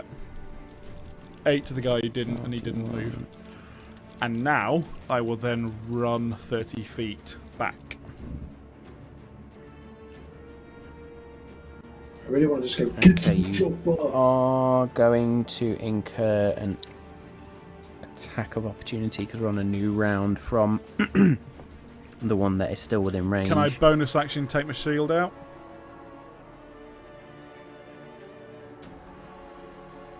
Yeah. Yeah. Thank you. That's like fuck it. So now I'm going to go to... You're going to run past Kirik and Dargon to 270 feet with your shield. Attack of opportunity. It's going to miss. Cool. So many scribbles. So you are now 30 feet away from the Winter's Tale. Cool. Kirik and Bothrid are 40 feet away, and you are underneath the thing. Have they dropped any ropes? No, yeah, have they? Yeah, Oh. So I'm just fucking waiting there for no reason. that's what Gore shouted down to you. Okay. Vampire 1 is going to attempt... Well, he's going to run up and now being faced with both Kirik and Bothrid. It's going to run straight up to Kirik, I guess, because it's not going to want to face off against this huge fuck-off cat. So he's going to run 20 feet. So he's now face to face with you, Bothrid. Kirik even is going to make a claw attack, which will be a 16 to hit. Don't think so because you get shield out. Misses. Yep, misses. He's going to make a second claw attack, and exactly the same misses. So misses twice. V2 is going to go... You are a fucking idiot, Matt. There we go. He's going to run God, this is intense. 30 feet to get up to both of you, and is also going to try claw at you once, misses twice, and with that, Bothrid is now going to take his action that he has been holding, Nice. and is going to... I can only do it once, but is going to claw at the first one that gets closest to you. Why am I bothering? I can just use this for that.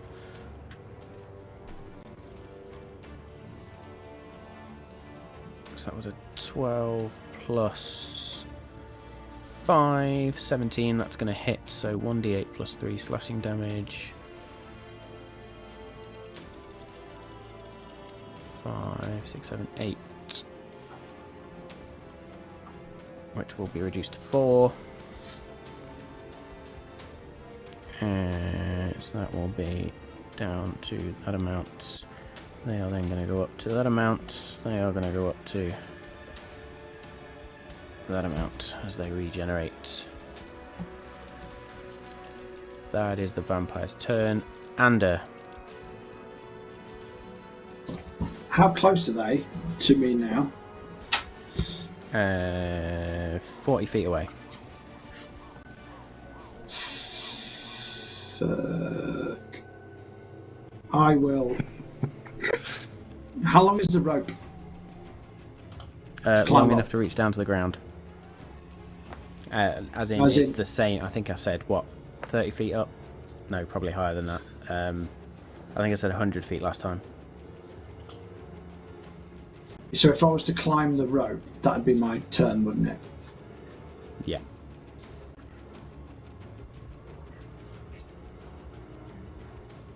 I'll do that. I'll just get on the boat. Okay, so your climbing speed. It's not going to be 100, is it? No, absolutely not.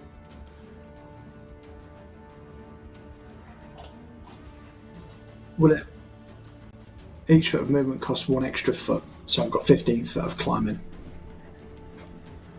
Unless I have a climbing gear, I haven't don't. you? Yeah. That's more around, when you put the markers in the rock face, that sort of climbing gear, rather than like those things you have on the SES where you just go up the rope. Not Batman's grappling hook. Yeah, I was going to say that.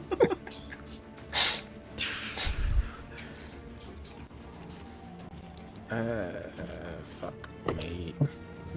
You stress eating, Dave. Yeah, definitely. Yeah. I've run out of my drinks, everything. I need to go for a pee. I'm just like,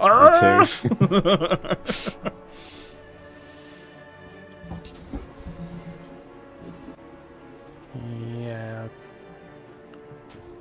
Okay, so yeah, you've got a climbing speed of 30. Thank you.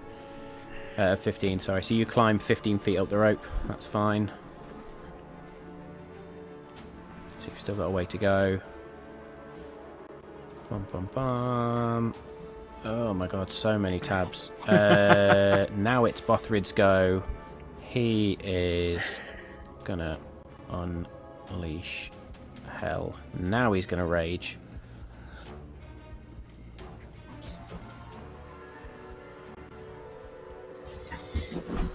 Literally one rage left, not that it's going to matter. And is then going to, in Cragcat form, is then going to bite down on one of these vampires, give them a taste of their own fucking medicine. That is going to hit. That's an 18 plus 5. So 1d10. What am I doing again? Things here.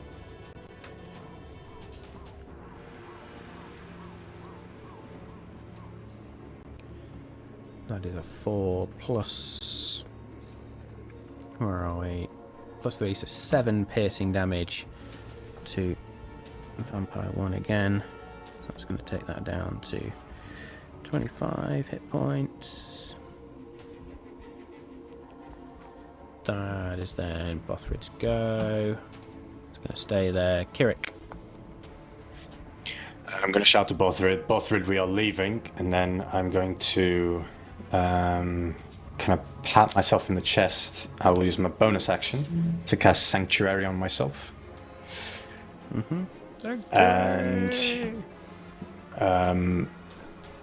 yeah, so there will be kind of like my armor almost like pulses out of me, and I will then use my action to dash away.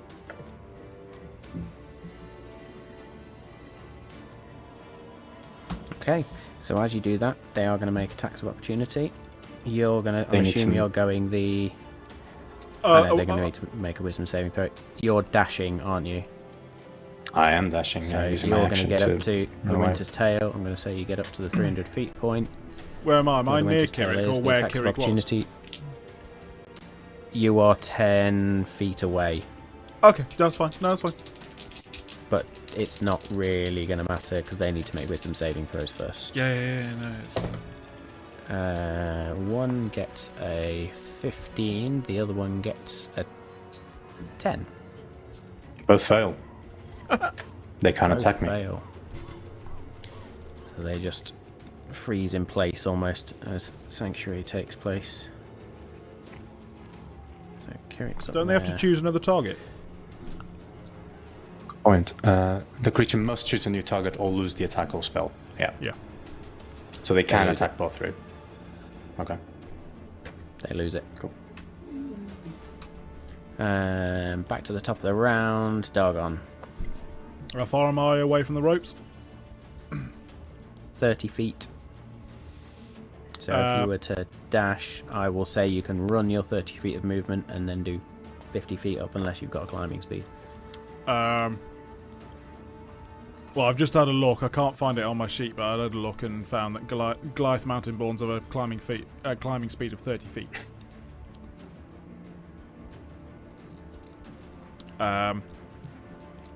Who else is now down? Where? Bothrid is the only other one that's in front of you at this stage. Okay. Where's Franco? Vraco's on the floor underneath Oh, the good. ship. Right. Well, I will pick him up then. So right, I will move. Yeah, I will move there. I will pick Vraco up, and I will. I don't know. Can I attempt to lob him over my shoulder and start climbing up? That reduce my... You can. Gonna step in as the DM here. Would it not make more sense to tie him to the rope?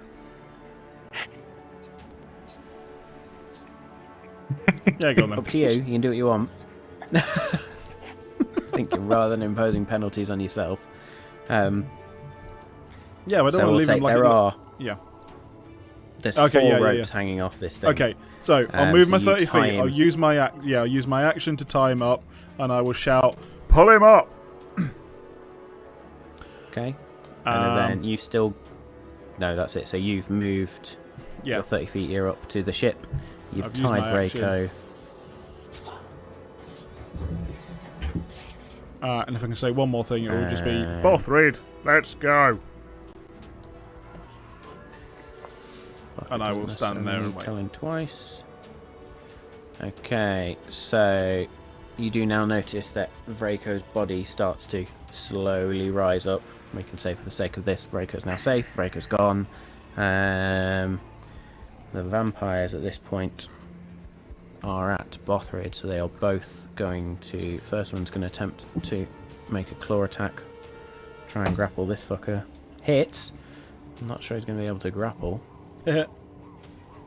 Because it's a larger creature, so I don't think you can grapple a large creature. Don't think so. So that's not going to work. So instead, he's going to do the damage. So that will be 2d4 plus 3. What was that? That is 7 points of slashing damage, which is going to get reduced down to 4 points of slashing damage.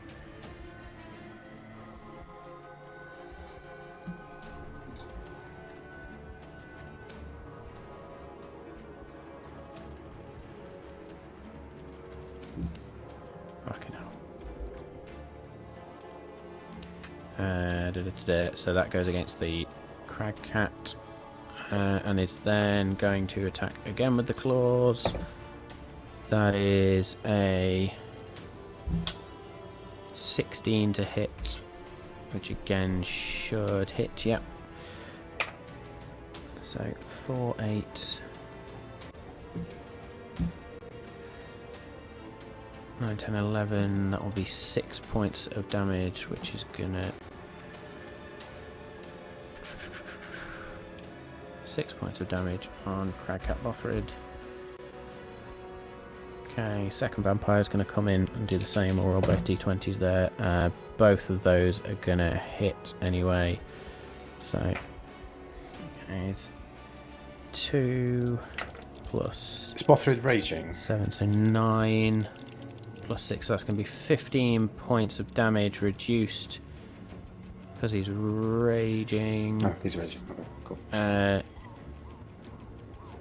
8 points of damage.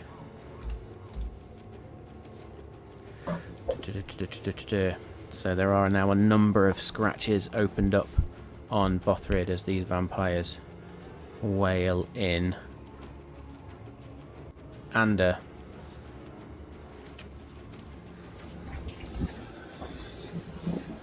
I think I'm just going to have to continue climbing the rope. Does that count as my movement and my action, or is it just movement? It depends what you do. So if you just use your movement, then you use 15 feet of movement. If you dash, effectively you can climb 30 feet. I'll do that. Okay, so you are now 45 feet up.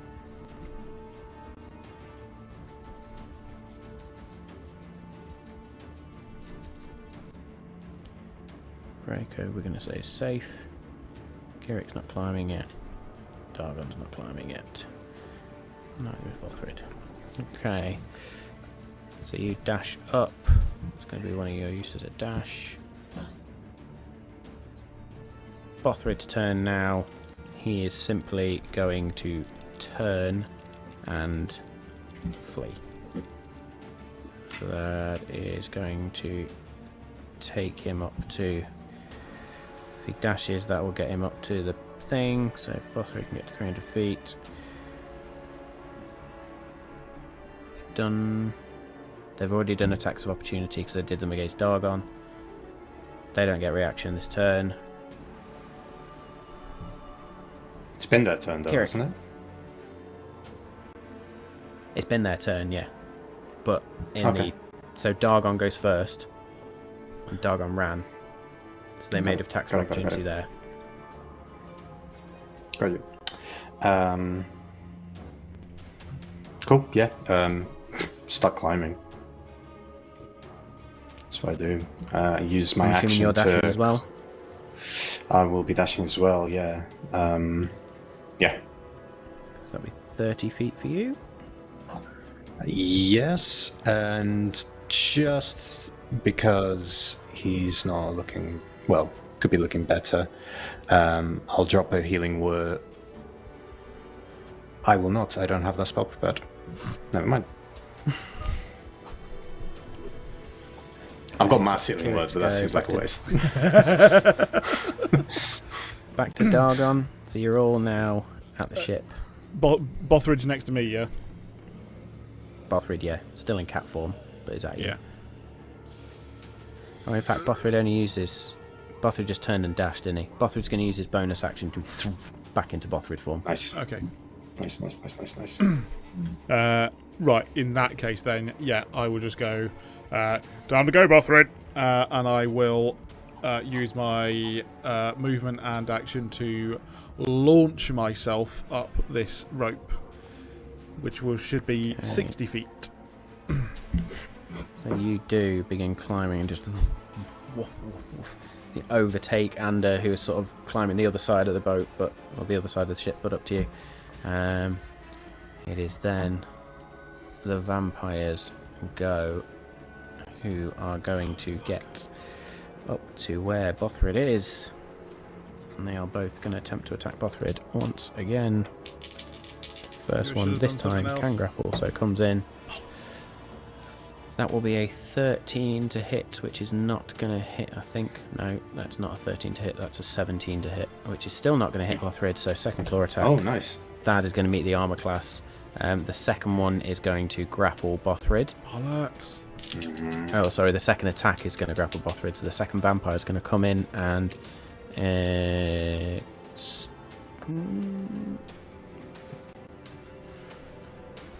I'm going to say it can't bite, because that bite specifically says one willing creature or a creature that is grappled by the vampire, not grappled by a vampire. Nice. So, but it is grappled, so the attacks are then going to be at advantage. So, the first claw attack is a natural 20. Am I within 30 And the feet? second claw attack.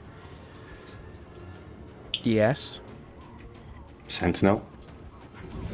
Denied. So, first attack hits.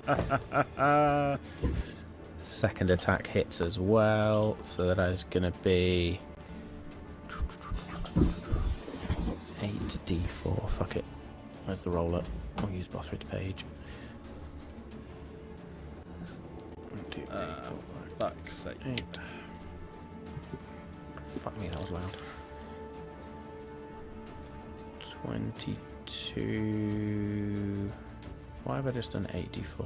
That'll be 4d4, idiot. Dagon, how far away did you climb? I did 60 feet.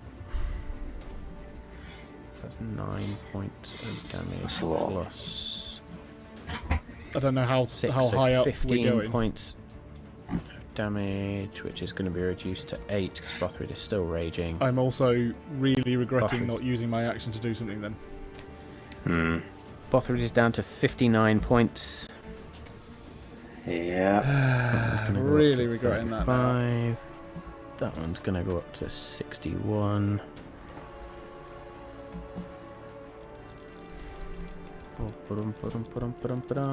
And we are then over to Ander.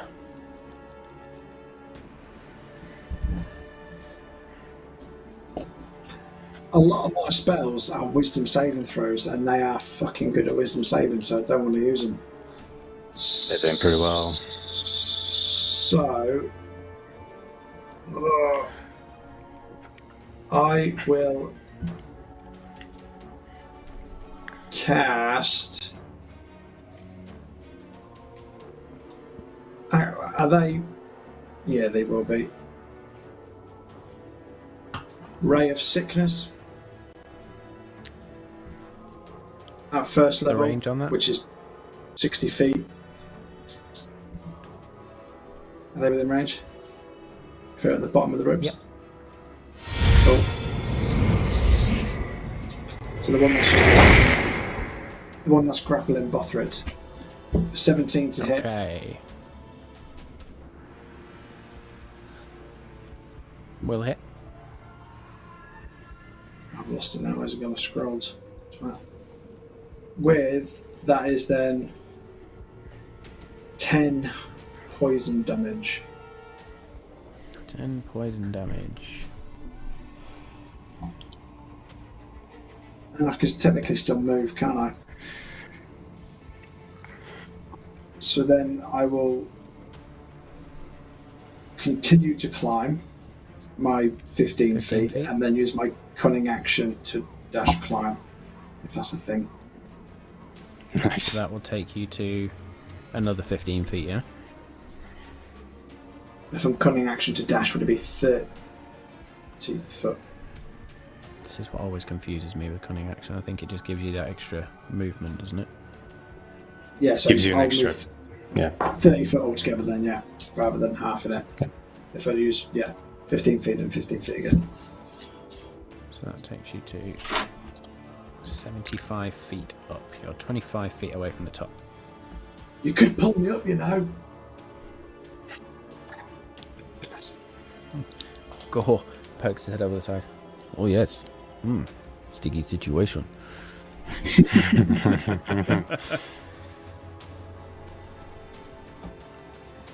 Cool. Where are we? Bothrid is going to try and shake this grapple off. So Go he's on, going to Bothrid. make a strength Go saving on. throw. Go on. Raging as well, so he gets the +2, which would have given him a 24. Nice. Nice. Throws the grapple off, and is then just going to immediately dash up one of these ropes for... Oh, fuck me. What's half of 45? 22. 23. 23, because I round up. So he's going to climb 23 feet up this rope. Attacks of opportunity. Both miss. So fuck you, vampires. 23 feet up the rope. Kirik. How How far tall are the am I? ropes, by the way? Yeah, 100 how feet. tall are the ropes? 100 feet. 100 feet. 100 feet. How far away am I from Bothrid? 30, I think. 30? No, 7 feet. He caught up with you. Nice. 7 feet. In height, anyway, I'll say it on the rope next to you. It's fine. All the ropes are sort of Yeah. adjacent. Well, I'll do this now anyway. I will start making my way up, but as I'm going, I'm gonna make a burn, like a rope burn wound on my hand, and kind of the blood's just gonna move towards Bothrid. I'm gonna cast Life Transference.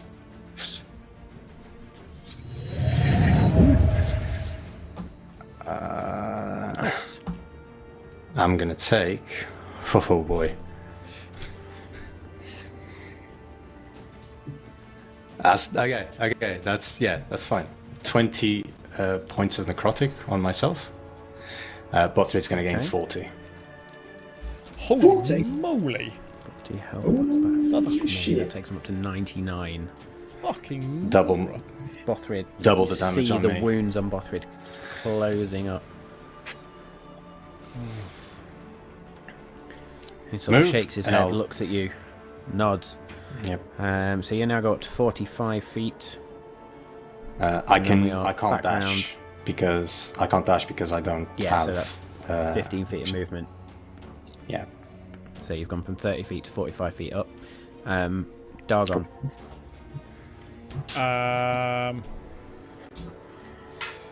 What do the vampires look like they're going to do? Doing? Right, well, they're currently at the bottom, but what you do notice is now you're all on the ropes. The Winter's Tale is started to move, so they are going to have to not only try and run to catch these ropes, but then also try and climb. Fine. I will shoot up. So you're dashing again? Yeah, I'll dash again, yeah. So you and roll yourself over the top to find the crew stood there, wide-eyed, looking at you. I'll be like, keep an eye out. And pull these fuckers up, will you? As I will use the rest of my movement to get over to one of the other ropes and prepare to pull You myself have up. no more movement. 20 foot more movement.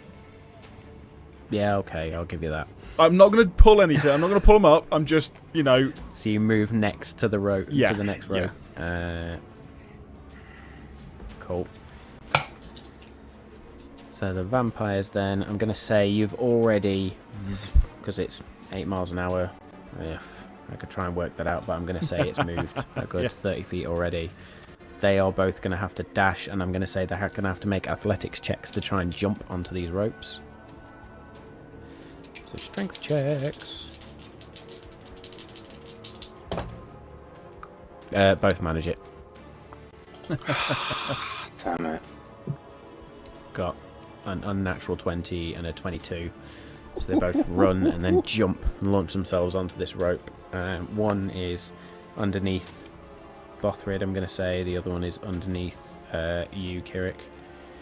And they are then going to, because they dashed... No, they didn't. Because they've used the checks. I'm going to say that's them. So they are clung onto the ropes, a couple of feet above the ground at this point, this turn. Ander. So I'm only 30, You've got 25 feet to away go. from safety.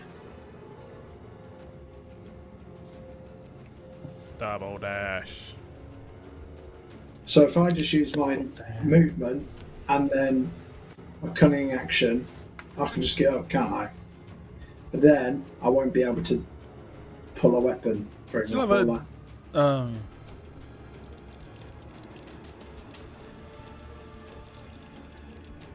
I can do a spell. So I will, I'll climb up. Okay, so you roll over the top. Yeah. And the spell I will choose Is fireball. I will choose. Just drops a pearl down. Yeah. If they were still on the ground, that's what I was going to do. But they're not. Just nuke Witch them. bolt. Witch bolt at second Give me two level. witch bolt. Nice. So I'm aiming You're at aiming the for both of one. them. Can aim for one. Oh, Can no, you? I can't. It's a 30-foot range, and I'm at the top of the rope and they're at the Yeah, bottom. you're of the rope. gone. Yep, Yeah. you're gone. So I can't do that. So sound effect was cool, but no. So they're actually 100 feet away from me then. Yeah. Down the rope. So the only spell Effectively. I can do, 98-ish.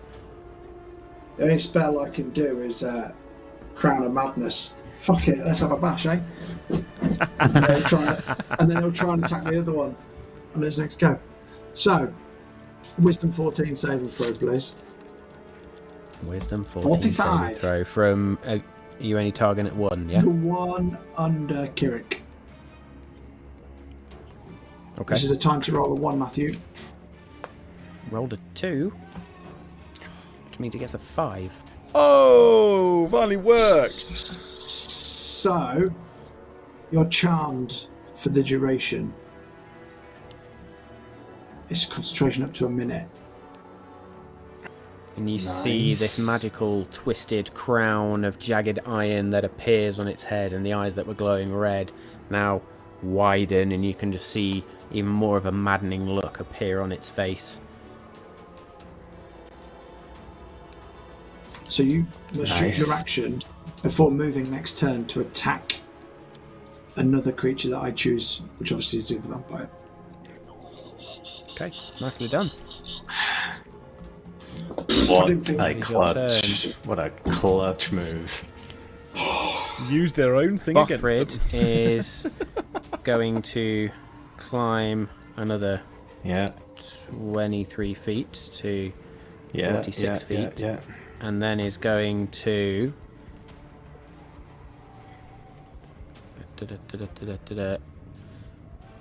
He's going to take out a dagger. He's just going to Okay. slice the rope underneath him.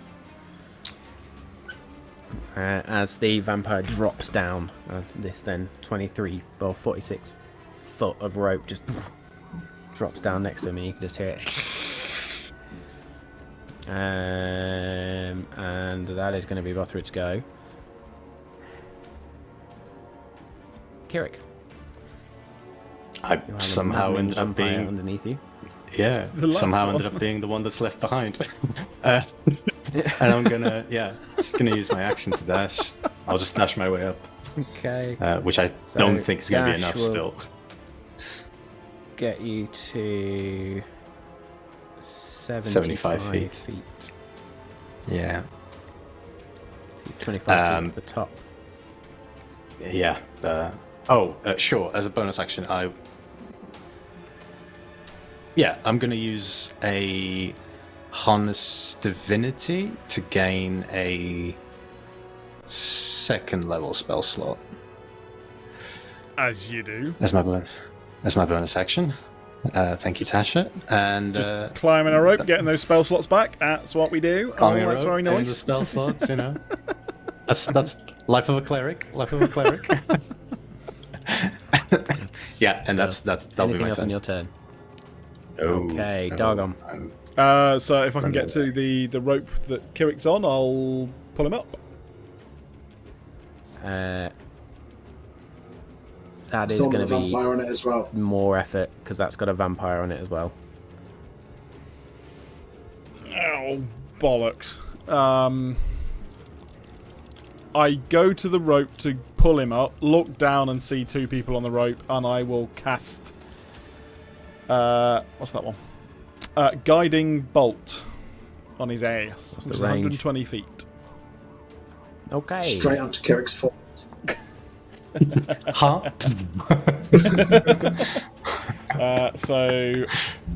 I've got a hit. Hang on a minute. Roll to hit, roll to hit, roll to hit. Guiding Got a Bolt. hit.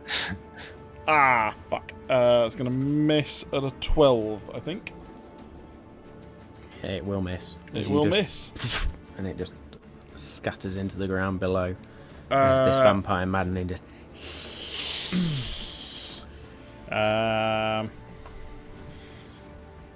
So yeah, One behind you, Kirik. Get up bonus quick. action left. unless I can use my bonus action Okay, to pull him up, sure. but I don't think I can. No, absolutely fucking not. Okay, so Bothrid has vampire fucked and- Crown of Madness because the other vampire is no longer within its reach. So Why it is can it? act normally on its. It can act. So it says that target can act normally on its turn if you choose no creature or if none are within its reach.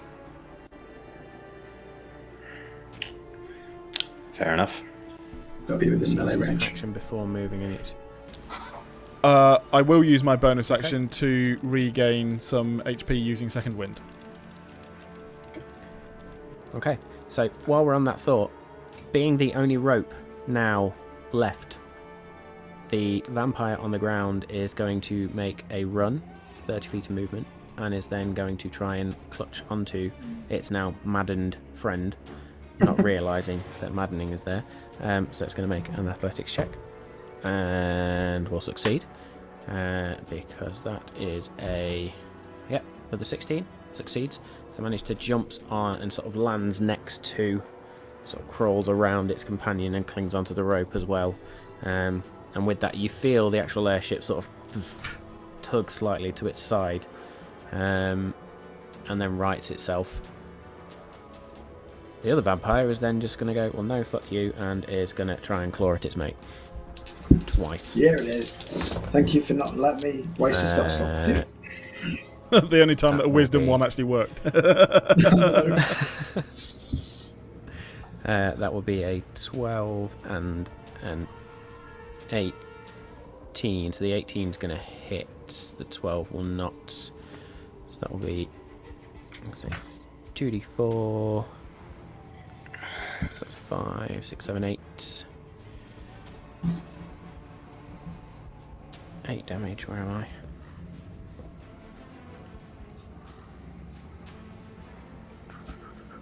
Can't do maths. Can't do maths. Can't do maths. 17. Murder was 27. That one goes up to.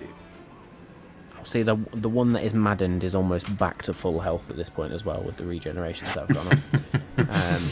You gotta make a wisdom saving throw now at the end of your turn, so if you break the spell. Rolls a natural 1. Where was this when I did suggestion? Okay, and say again. Where was this when I did suggestion?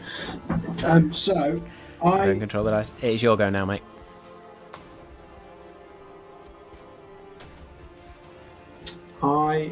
will just put an arrow in my bow,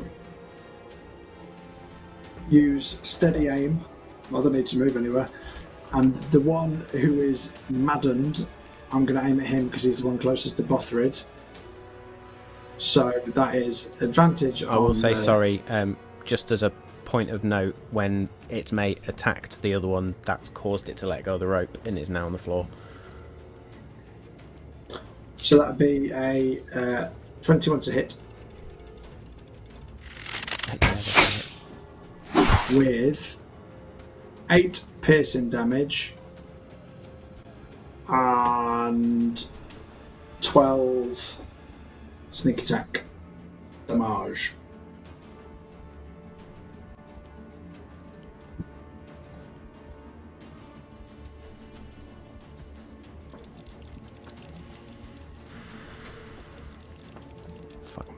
Simple maths is defeating me tonight. But it is late. It's almost tomorrow morning, so... It is. It is late. It is tomorrow. It is tomorrow. It is tomorrow. I got work in a minute. Okay. Sorry, guys, we'll wrap this up shortly. Oh, no. It's going to make... This was legendary. Fails its strength kinda our saving fault. throw, lets go of the rope. Oh!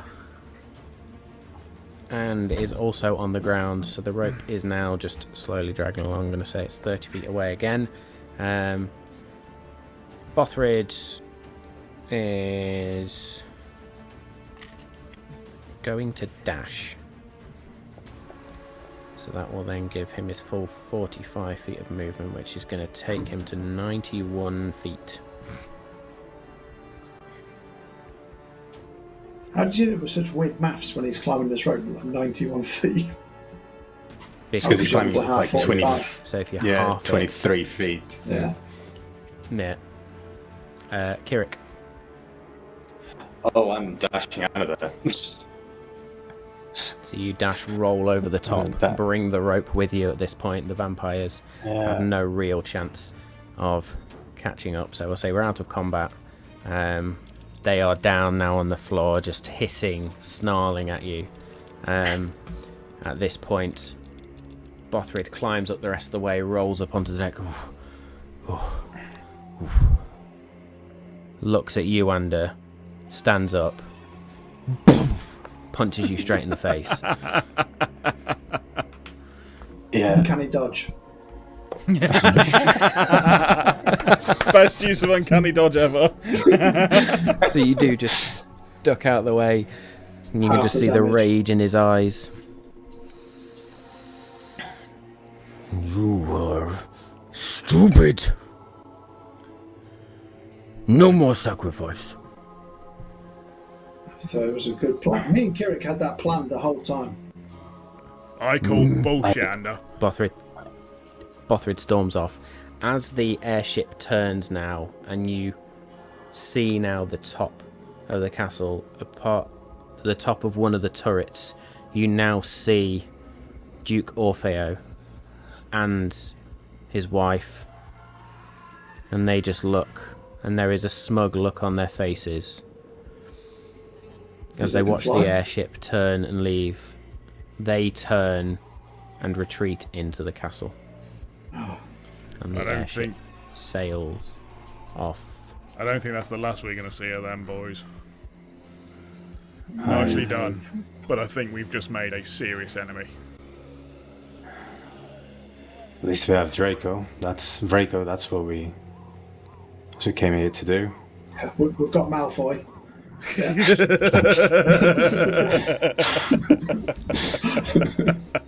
It has only happened today, And so I'm quite surprised. Yeah. So, and I think that is where we will leave it tonight. Yeah. So we ran a little bit over, but I think we can be forgiven. That was that took a Worth turn it. that I was not expecting That was at all. worth it. So totally worth it. Thank you once again to all our awesome tools: Tabletop Audio, Hero Forge, D&D Beyond. I'm going to miss some: Incarnate, Roll20, Kassoon.com, which you can go and subscribe to on Patreon. That's what I've used for the chase tool tonight. That was a great little resource to just help me out there.